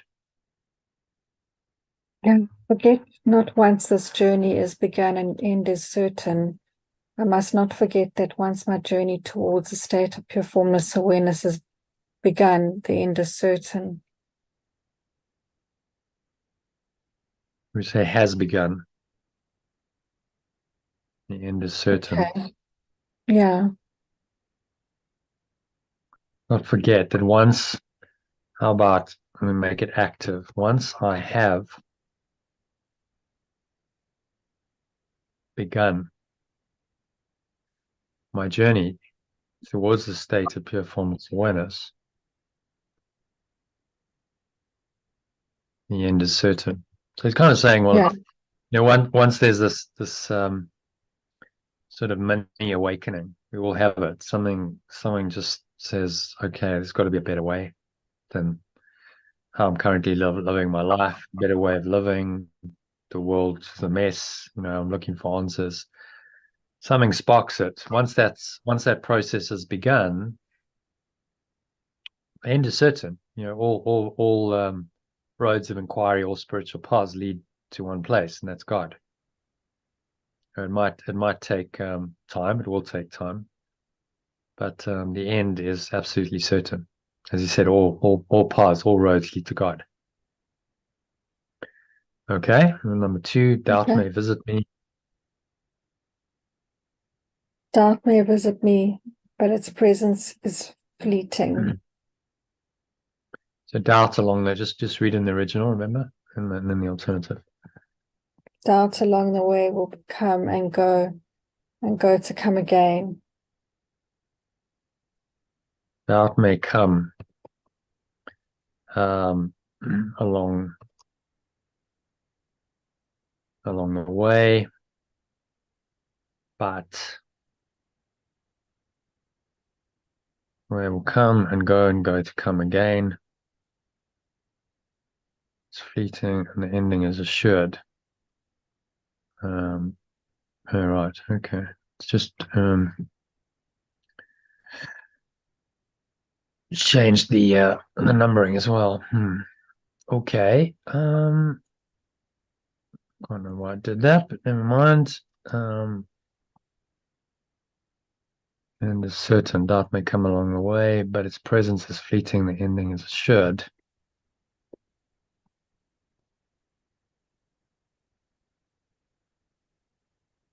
Okay.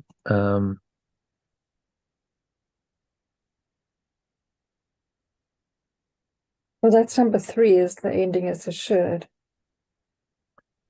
Yeah, it's just kind of renumbered it, which is a bit annoying. Doesn't normally do that, but I wasn't paying enough attention to. I just copied it. So doubt along the way. Doubt along the way will come and go to come again. So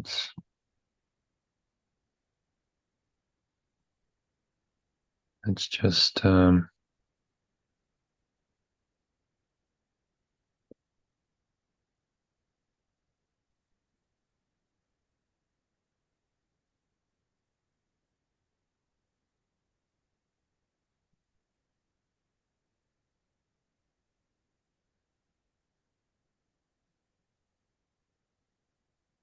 doubt along the way will come and go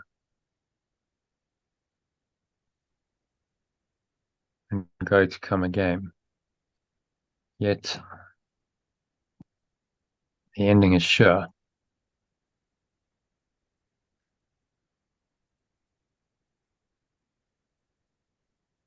Okay, so it's reassuring us no one can fail to do. That is the original. So read that, and then I'll just relate it. No one can fail to do what God appointed him to do. What if formless awareness of perfect love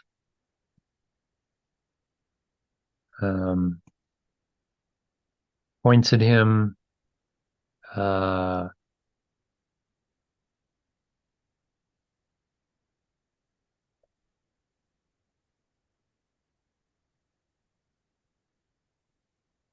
about has called them to do.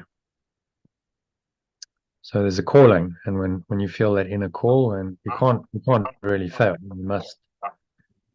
You must fulfill the call.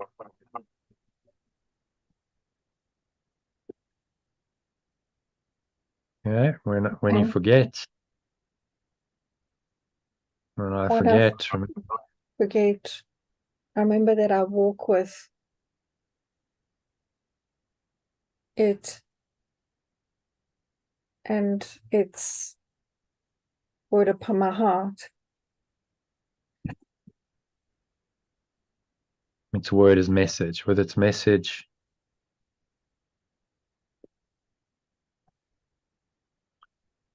its message in my heart.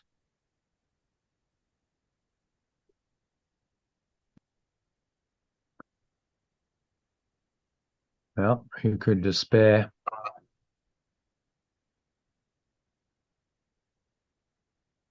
Who could despair when hope like this is its? Is theirs. Always. Yeah. My people, who could despair and hope like this is theirs?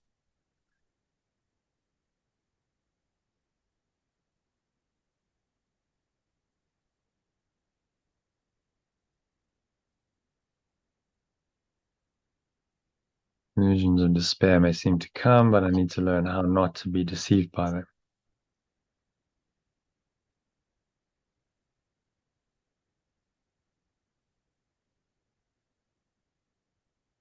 So illusions of despair may seem to come, but I need to learn how not to be deceived by them. Behind each one there is reality, and then there is pure formless awareness of perfect love. Yeah. So I'll say behind each one there's reality and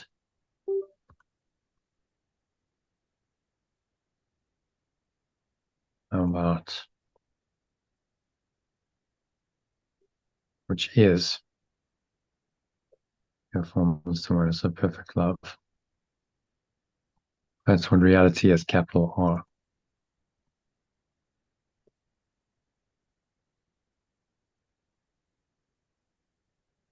Why would I wait for this?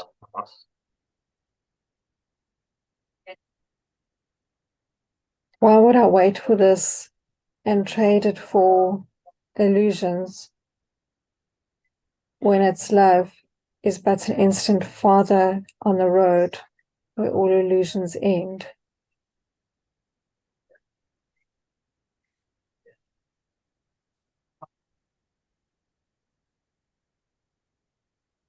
In a moment further.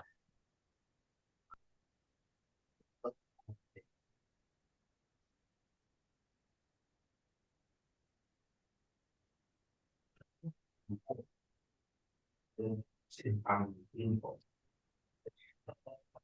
was only a moment. Okay.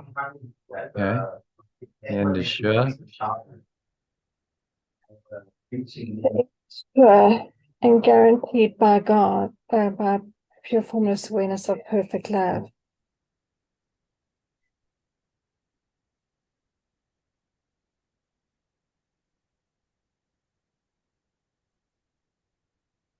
Yeah.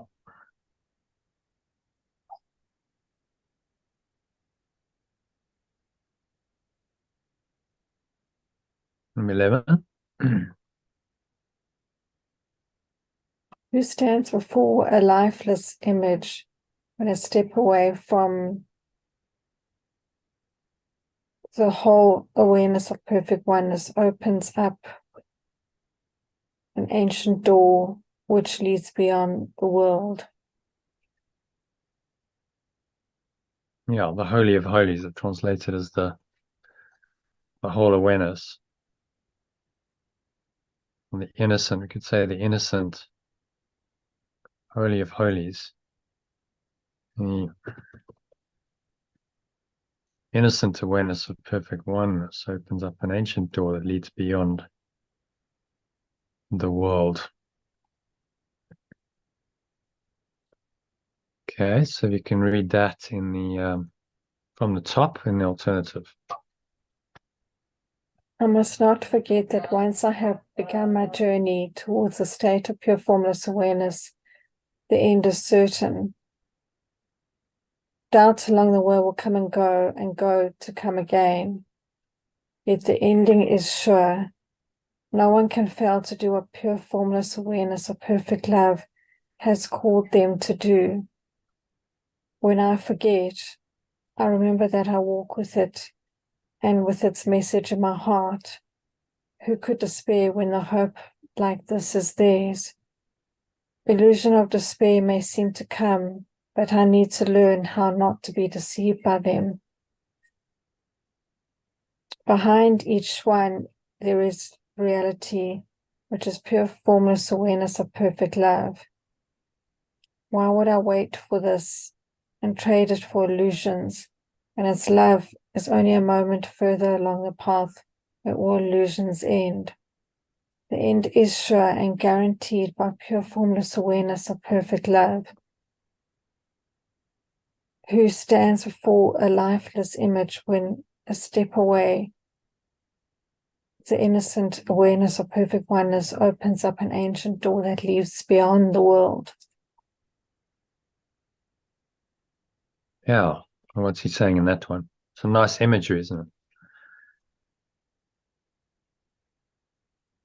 Yeah, saying that if we once we begin our journey, we know that the end is certain. It's we're going to have our doubts, we're going to have our illusions, we're going to have our points of despair that comes and goes and comes along the way.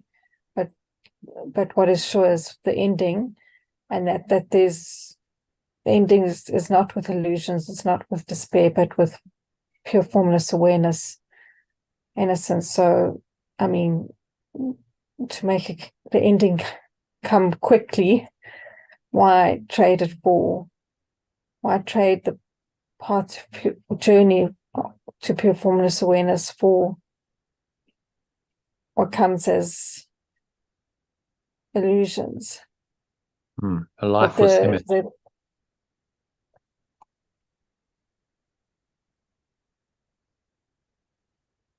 Okay. I'm saying there's an ancient door. So who stands before a lifeless image? Imagine someone like standing there rooted and they kind of worshipping this image when they just have to step aside and there's a door that leads beyond the image. They're worshipping the image, thinking that this is God and this is, going to save them. And actually they just have to kind of redirect their attention to actually let go of the image. Oh, there's actually a door and all I've got to do is open it and it leads out of this whole place. So we pray to the lifeless image created by the ego for some kind of salvation in this world, when actually there's a door that just leads out of this world. And that door is awaiting us all if we're just willing to redirect our attention from the lifeless image to the truth, which is in our own awareness. So it's quite a nice image. Okay, so I've got fixated on an image, but actually there's a door right there. All I've got to do is, have the courage to open it, and that leads out of the world.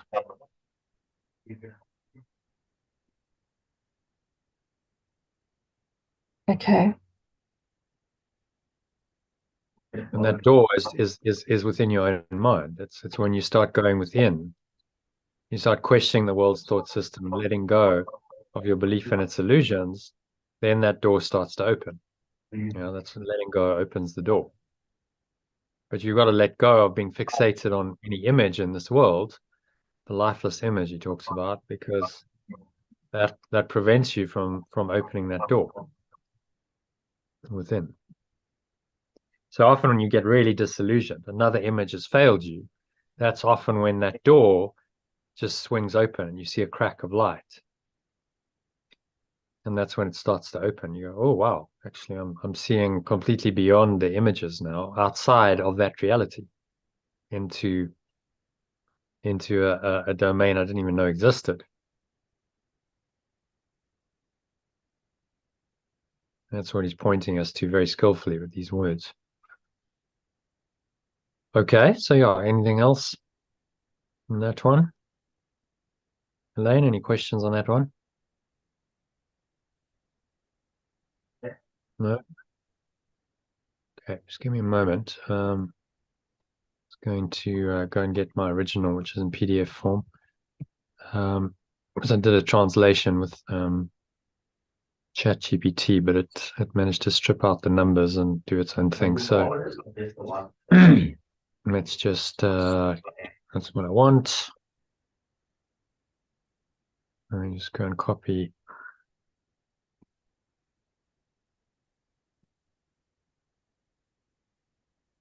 Copy that.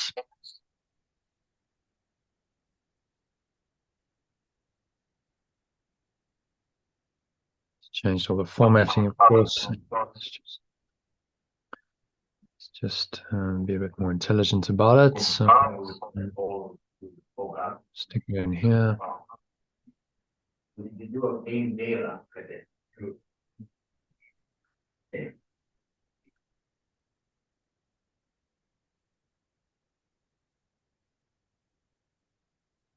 All right, so if you can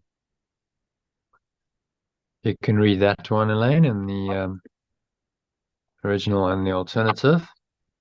Sorry, Johnny, before we go ahead, so I'm going to drop off. I need to go. All right. Yeah, no problem. Thanks, Kim, for joining. All right. And, thank hopefully you. See you in the week or soon. Yeah, we'll speak Okay. soon. Thank All you. right. Thanks, Johnny. Thanks, Elaine. Good Yeah, night. Okay. Good night, Yes. Kim. Good night. Good night. Bye. Bye. Bye. All right, so Yeah. Elaine, You are it's a all yours. Number stranger. 2. You are a stranger here. You are a stranger here. But you belong to him who loves you as he loves himself. So let's just translate it. Remember, I am a stranger. Some Oh, yeah. personalized. I am a stranger, yeah, but I belong. belong to this awareness which loves I am as it loves itself. Which Loves me me as, yeah, as it as loves it itself. loves itself. Ask but help to roll the stone away, and it is done according to his will. I ask only for, so he's talking about Yeshua's help. I ask only for Yeshua's help To roll the stone away, and it is done according to its will. We have begun the journey. I have begun the journey. Long ago, the end was written in the stars and set into the heavens with a shining ray that held it safe within eternity and through all time as well. So translated, long ago. Long ago, the end was written in the stars and set into the state of pure formless awareness with a shining remembrance that held it safe within eternity and through time, through all times as well. And Yeah, holds so it. saying, when that first tiny mad idea happened, we want to look at tiny mad idea of separation. Going to this. At that very moment, when the separation happened, the Holy Spirit, remembrance of perfect love, pure formless awareness of perfect love, was born. And he's saying at that moment, long ago, this the end was written. So in the moment of separation, the end was already written. It was already a done deal that this was just a temporary illusion. Ultimately, the mind would awaken again to the truth. And this was set into the state of pure formless awareness, set into the heavens, with a shining remembrance that held it safe within eternity and through all time as well. So because this reality is still true, it was a done deal at the very moment of separation that ultimately the mind that departed from truth would find its way back. That's what he's saying. And ultimately find its way back. Now, that process has taken a long, long time, but then time's an illusion. So, it actually all happened in a tiny tick of time. An instant we depart, we go down this whole crazy road of separation, descend into the dream of individual self, and then guilt and sin because of our imagined crime against God, and then fear and punishment and attack and accusation and blame as projection of that attack, and then believing that we really are a helpless, innovative little life, living in this body of limitation, lack, loneliness, suffering, and then we die. All of that is like all happen really in an instant. Like, oh, nightmare, go into this whole delusion. It's just that the nightmare seems to have taken a long time to play out, because we got caught up in the thought bubble of the ego. And so it seems to, have taken a long, long time for all of this to unfold. But it actually, from the point of view of oneness, it's just a tiny tick of time, this bubble of illusion, and that entire bubble is false, so it can just be popped and disappear like one of those bubbles you blow. Kids blow them at parties.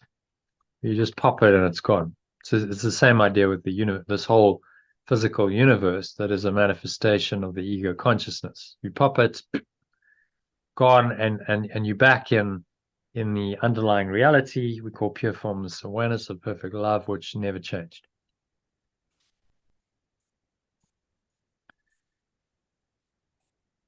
As he says, holds it still, unchanged, unchanging, and unchangeable.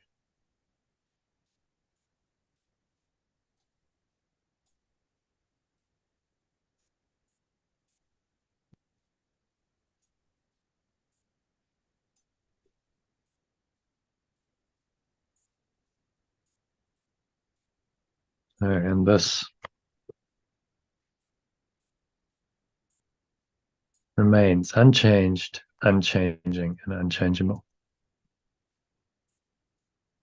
So you want to read that from the top? I'm a stranger here, but I belong to this awareness which loves me as it loves itself. I ask only for Yeshua's help to roll the stone away, and 'tis done according to its will.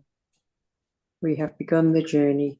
Long ago, the end was written in the stars and set into the state, pure formless awareness, with a shining remembrance that held it safe within eternity and through all time as well.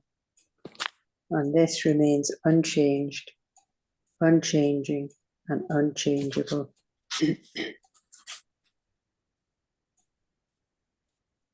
Okay, so what's he saying in this one? Well, at this time we're strangers, but really we belong to this awareness which loves us as itself. So we ask for Yeshua's help to roll the stone away.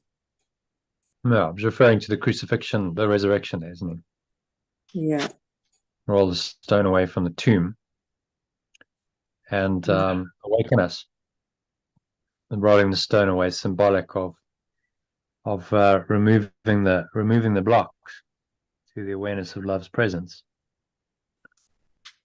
You remove, so we might want to be a bit less symbolic, say, to remove the blocks to our awakening, to my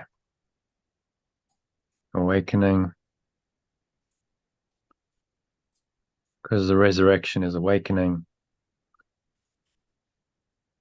and it is done according to its will. So when we align ourselves with this universal purpose, right? So it was a done deal. The moment of separation was also the moment the Holy Spirit said, well, look, you're going to return. And it's a done deal that you'll return. When we align ourselves with that return movement, say, yeah, I'm willing to listen now to this voice, then that true purpose of the universe activates and miracles start happening to show us the way out of the dream back home. And so miracles are built into the structure of time space as the kind of get out of jail card, if you like. It's the way we're going to free ourselves. And the moment or at the moment of separation, that was all done. The Holy Spirit came into being as a remembrance of that which we'd chosen to forget. You see? So if you think of it as a remembrance of perfect love, it makes complete sense. Okay, well, the remembrance was only needed when we forgot. The truth is still true, it's still there, but when we forgot it, we needed to remember it. So then this thing called the Holy Spirit comes into being, which helps us remember.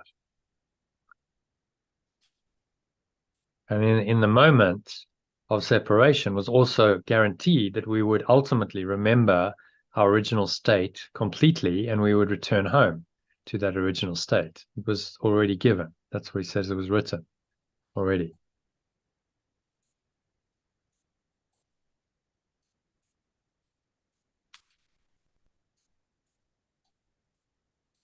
The end was written in the stars. So the script is written.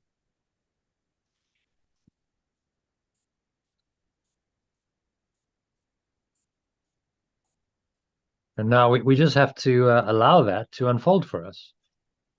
It's like the happy dream is the unfolding of that script of returning to our source. And we activate that for us, ourselves, and for others when we start listening to the Holy Spirit. Remembrance of perfect love rather than the ego. And then we can live in confidence because we're like, well, it's a done deal already. It's my destiny. So it's called Dharma in the East, or destiny. It's like, well, yeah, I'm going to awaken. It's a done deal already. And I'm just allowing that process to unfold. And I'm following the path that's laid out for me by a guide that knows the way. I don't know the way, but fortunately my guide does. So I just have to follow the guidance. Listen. Follow directions. It's a lot simpler than trying to find your way there yourself.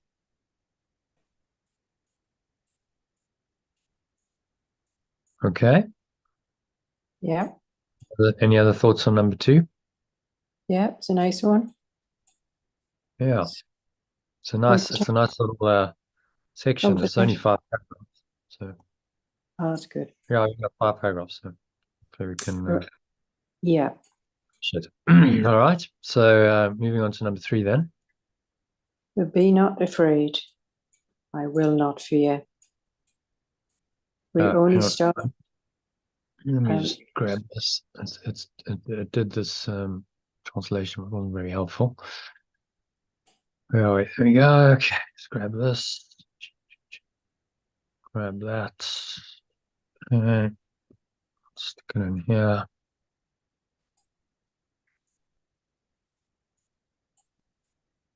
Okay, and then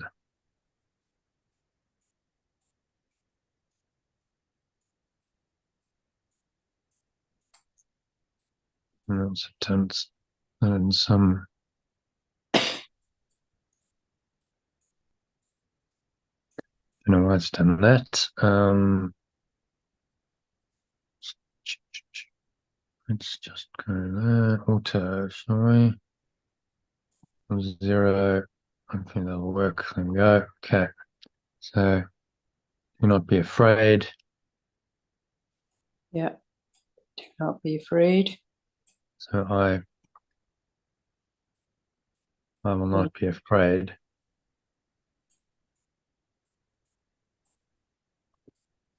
Only start again. I only start again an ancient journey begun long ago that only seems new.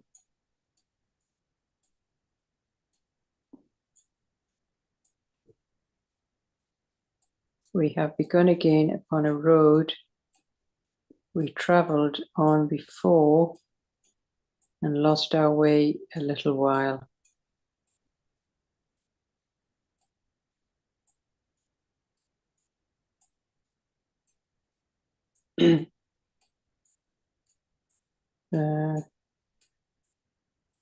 And now we try again. Both are the same. Our new beginning has the certainty the journey lacked till now. Our new beginning has the certainty. Translate. That's not my new beginning. Yeah. My new beginning has the certainty the journey lacked till now. Look up and see his word among the stars, where he has set your name along with his. I look up and see its message among the stars, where it has set my identity along with its own. Look up and find your certain destiny the world would hide, but God would have you see.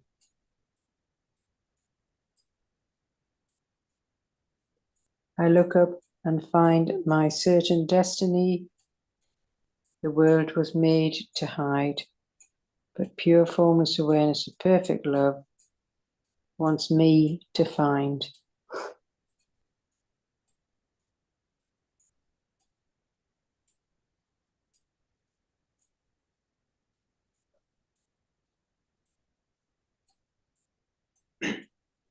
Okay, you want to read that from the top, from the alternative? Yeah. I will not be afraid. I only start again an ancient journey I begun long ago that only seems new. I have started again upon a path I have travelled on before and lost my way a little while. Now I try again. My new beginning has the certainty the journey lacked until now. I look up and see its message among the stars, where it has set my identity along with its own. I look up and find my certain destiny the world was made to hide, but pure formless awareness of perfect love wants me to find. This idea of you're on the road looking at the road, and then you look up and you see the stars. What a nice, image. But I perceive correctly. I look up and see its message among the stars. I perceive correctly and see its message in a transcendent. Because he's not really talking about the stars. These, physical stars in this universe. It's actually pointing to a transcendent reality.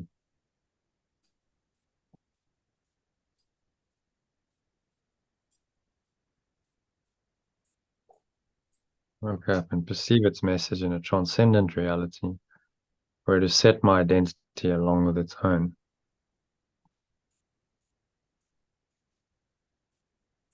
I look up and find my certain destiny. The world is made to hide. Instead of I look up, how about I look within? That's better. I look within. Perceive its message in a transcendent reality, where it has set my identity along with its own.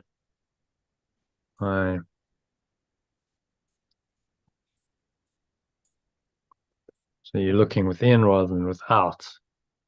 Find my certain destiny, the world is made to hide. So I look away. And whenever you redirect your attention from form to what's within, the formless, then you are escaping the world. Find my certain destiny, the world is made to hide.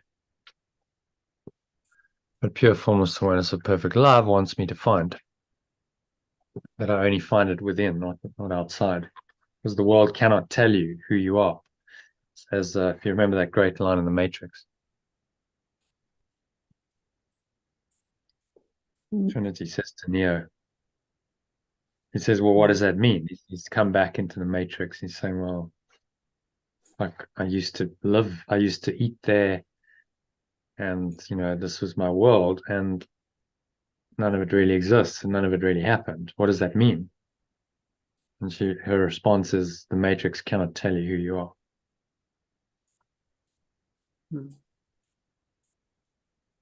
Yeah. You can't look outside to find it. You have to look within.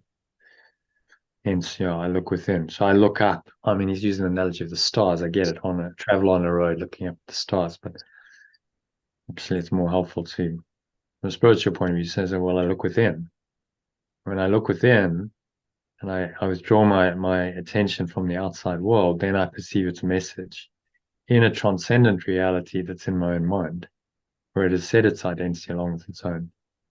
I look within and find my certain destiny the world is made to hide. But pure formless awareness of perfect love wants me to find.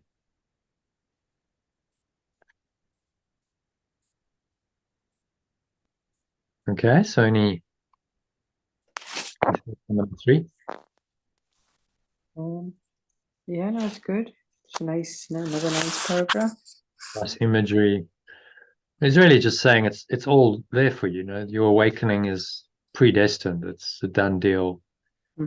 Just accept it. Yeah. Stop resisting and fighting what's a done deal, because you can only lose. If you keep fighting what's a done deal, then how can you expect to find peace or happiness? But if you surrender to it, let's say, you know, surrender to God, say, okay, well, you show me then. I accept that this is true. I don't know fully the way yet, but I accept that this is true. It's a done deal. And actually my destination lies in heaven, pure formless awareness of perfect love. Okay, show me then. Show me the way home. You're my guide. You know the way.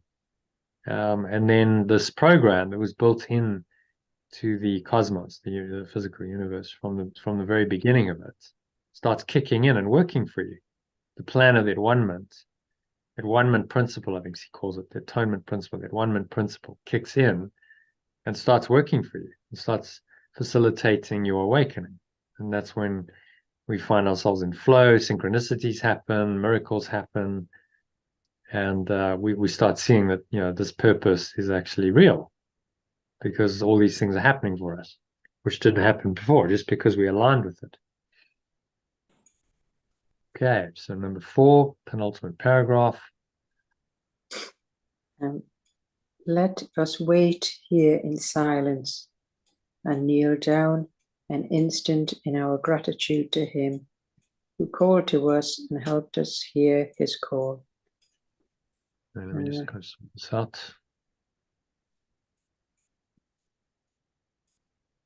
Fortunately, I've got the original saved in a PDF, so I haven't lost that one. Okay.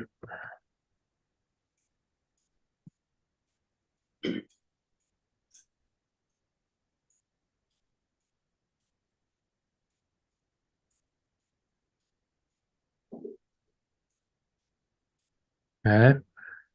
Let us wait here in silence and kneel down a moment in our gratitude to this awareness that called to us and helped us hear its call. I think we'll personalize. Let me wait. Yeah. Let me wait here in silence and kneel down a moment in my gratitude. So, and be still, be quiet. You know, just accept this and be grateful for it. And then let us arise and go in faith along the way to him. And then let me arise and go in faith along the way to it. Now we are sure. Now we are sure we do not walk alone. Now we are sure we do not walk alone.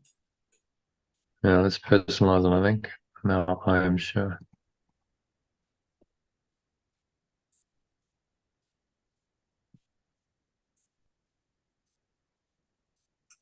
Sure that I do not walk alone.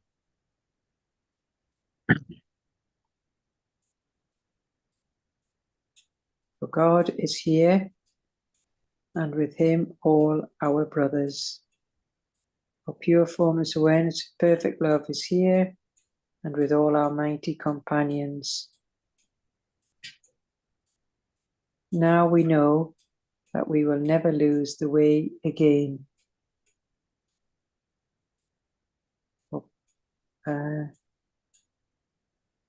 Now I know. Now I know that we never lose the way again. That I will never lose the way. And yeah, just personalize it. First person singular. Yeah. The song begins again, which had been stopped only an instant, though it Did you read seems to be. number? Did you read number 6? Song number. I'm reading number 6. We're at Yeah. read 5. The song begins again, which had been stopped only an instant, though it seems to be unsung forever. The song of awakening, which had been stopped only a moment, begins again, though it seems to be unsung forever. What is here begun will grow in life and strength and hope, until the world is still an instant and forgets all that the dream of sin had made of it. What is begun here will grow in life and strength and hope until the world is still a moment and forgets all that the dream of sin has made of it.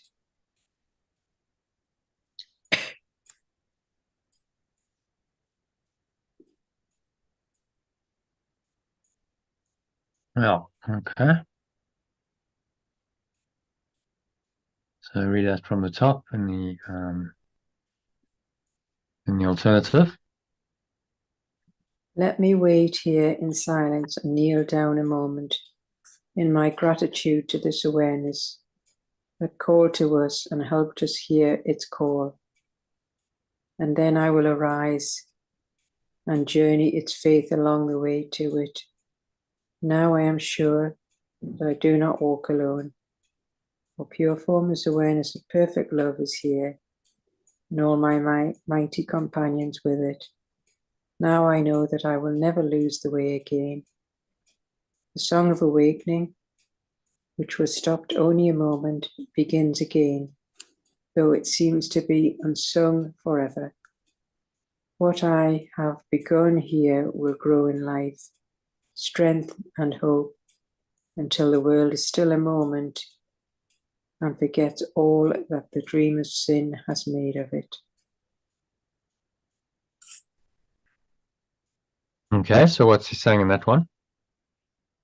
So we wait in silence and kneel down in gratitude to this awareness, then help is there. And this is then when we're sure that we're not alone, because the pure formless of perfect love is here, along with our mighty companions. And we know now that this will never be lost again. This is music of awakening, which had only stopped for just a moment. It does feel as though it's been unsung forever. Because we got lost in time and space, and it seems like time's gone on a very long time. Yeah. That's the illusion. Actually, in reality, in eternal reality, it's a tiny tick of time. It's like a little aberration, a tiny little moment. This whole bubble of thought arises. The mind gets caught up in it and believes in it, but actually that bubble can just be popped. Pop, poof, pop. It can all disappear, and then you're back where you started. As T.S. Eliot said, the end of all of our journeying shall be to arrive at the place that we began and know it for the first time. Oh, actually, we arrived back home, and maybe now we really appreciate it. Before we just took it for granted, which is why we decided to leave. Now we know it for the first time. So the prodigal son, parable explains it quite well. The prodigal son thinks the grass is green on the other side, says, well, let me go away from my home because there's a fun and adventure in this far off land, and I'll take my inheritance. And then realizes, having done that actually the grass is not green on the other side. He was very unhappy and returns home and then appreciates his home and his father for the first time. and really, really appreciates it. When you've lost it, you appreciate it that much more. So there's a gratitude and appreciation that maybe arises that wouldn't have been there before. Maybe something is added, except it's unchangeable. So nothing can really be added to pure formless awareness of perfect love and truth. It just seems like it. In our own experience, we now, I think, appreciate and are grateful for what maybe before the separation we just took for granted. It just was, and there was no question. It's like, well, we just in pure formless awareness forever. Now we really appreciate what it offers us because we've experienced its absence and experienced the nightmare of that absence. How awful reality is without it, and you can appreciate it more, won't you? Okay, so any other thoughts on number 4? No, that's fine. That's fine. All right, so let's go on to 5, last paragraph. Yeah, 2 seconds. I'm just moving something. Yeah, that's all right. Just want to do that. Let me just get this.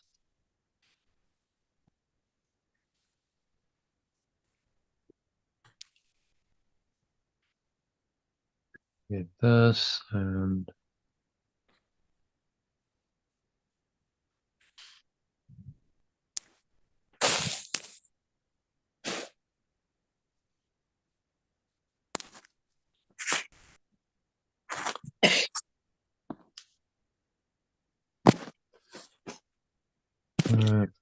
and then again do that.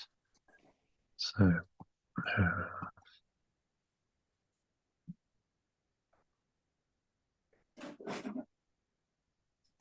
all right. So read. Is this the last paragraph? Because I've got work tomorrow. It is, yeah. Okay. Let us go out and meet the newborn world, knowing that Christ has been reborn in it, and the holiness of this rebirth will last forever. Let me go out and meet the newborn world, knowing that my true self has been reborn in it, and the whole awareness of this rebirth will last forever. We had lost our way, but He has found it for us. We had lost our way, but it has found it for us. Let us go and bid him welcome, who returns to us to celebrate salvation and the end of all we thought we made. Let us welcome this self that returns to us to celebrate awakening and the end of all we thought we made. So let's make it personal. I welcome the self that returns to me. Celebrate awakening and the end of all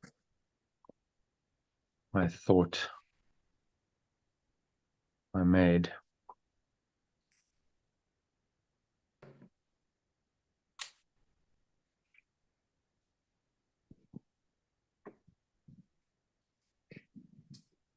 Yeah, the morning star. The morning star of this new day looks on a different world where God is welcomed and his Son with him. And the morning star of this new day looks on a different world where pure formless awareness of perfect love is welcomed and its extension with it.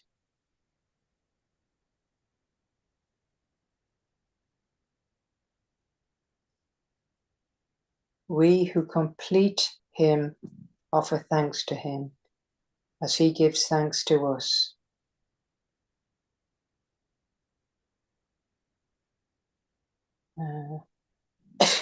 excuse me. We who complete it offers thanks to it, as it gives thanks to us.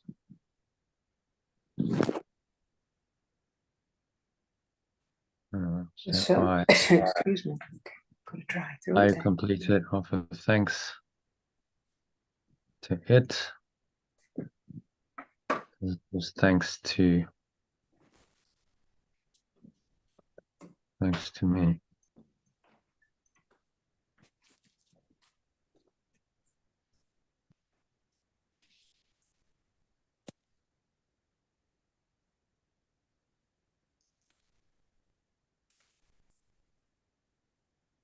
Yeah, number 6, extension is still, sun is still. Yeah, the sun is still, and in the quiet God has given him, enters his home, and is at peace at last. The extension is still, and in the stillness of pure formless awareness of perfect love has given it.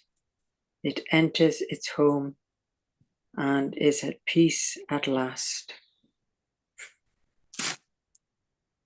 Okay, so read that from the top in the alternative. Let me go out and meet the newborn world, knowing that my true self has been reborn in it, and that the whole awareness of this rebirth will last forever. I had lost my way, but it has found it for me. I welcome this self that returns to me to celebrate awakening and the end of all I thought I made. The morning star of this new day sees a different world where pure formless awareness of perfect love, its extension, are welcomed together. I who complete it offer thanks to it, as it gives thanks to me. The extension is still, and in the stillness, pure formless awareness of perfect love has given it. It enters its home, and is at peace at last. Lovely. So what's he saying in that one, to summarize? Well, we need to meet this new world, because this is where our true self has been all along, and we need to go back to it, reborn, back to the whole awareness of this rebirth that lasts forever. We'd lost our way, but now we welcome this true self that returns back to us, and celebrate all the awakening and the end of all thought that we made. And the morning star of this new day sees a different world, which is of pure formless awareness of perfect love. And it's welcomed. Yeah. It's a very nice thought. It's pointing us back home to the ultimate, eternal reality, which is so it's the epilogue, it's conclusion. It's saying, well, it all leads to the truth, to the one reality. So if you want to just read the summary quickly, then it's quite a nice way to wrap it up. I acknowledge that from the moment I begin my journey towards the state of pure formless awareness, the successful conclusion is inevitable. Doubts may arise, but they are transient, and the ultimate outcome is guaranteed by pure formless awareness of perfect love. Whether I falter, I will remind myself that I am accompanied by pure formless awareness and its eternal promise. Every illusion of despair is fleeting against the truth and love that awaits me just a step beyond the illusory world. Excuse me. I am a visitor in this realm, yet deeply connected to the awareness that cherishes me as part of itself. I have started on a path written in the cosmos, secure in the unalterable embrace of pure formless awareness. This journey may seem new, yet it is a familiar trek we are embarking on again, this time with renewed clarity and assurance of our shared destiny with pure formless awareness. In gratitude, I pause to honor the awareness that guides me, and then proceed with faith, knowing I am not alone. The song of awakening that had been momentarily halted now continues, heralding a world that forgets its old dreams of sin. I step out to greet a reborn world, celebrating the everlasting rebirth of my true self and the peace that comes as I finally enter my true home, at one with pure formless awareness of perfect love.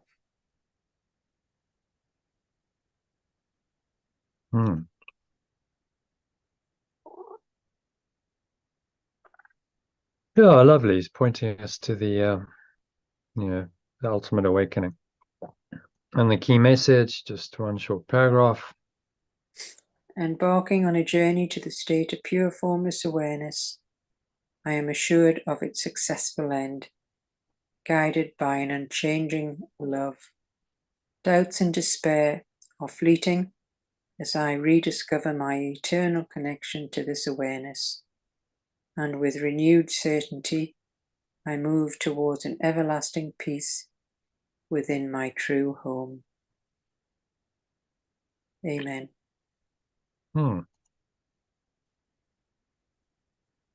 So any final thoughts, comments, or questions? Yeah, no, it's very, very reassuring and comforting to know this. And any doubts, we just know they're fleeting and they're not true. Yeah, and the fact that he says that, and he recognizes and says, okay, yeah, you are going to have doubts. We all do, but ultimately this is a done deal. You can't fail because it's God's will. And this was the moment of, at the moment of separation, this was already done. At one moment was already completed. We just haven't quite accepted that yet. So we're still caught up in the separation. But actually, in that instant, the tiny mad idea went on. We panicked and we exploded our minds out, and we literally went out of our minds. At that moment, the at-one-ment was already complete and given, because the truth remained intact. It couldn't. The pure formless awareness was still there. So it was already written, as he says, written in the stars, and all we have to do is accept that.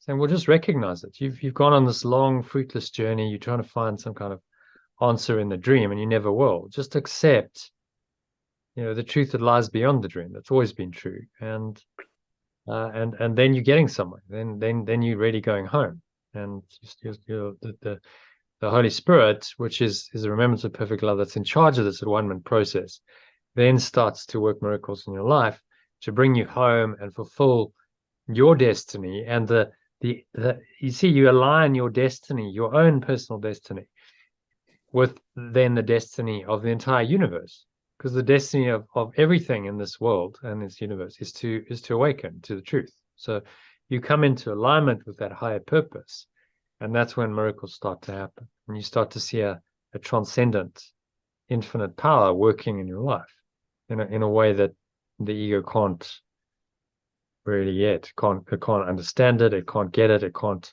explain it, because it's beyond its conception by definition, isn't it?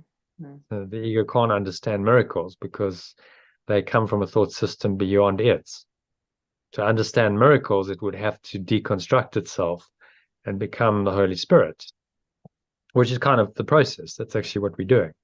Saying, well, let go of that misperception and accept the remembrance of perfect love instead.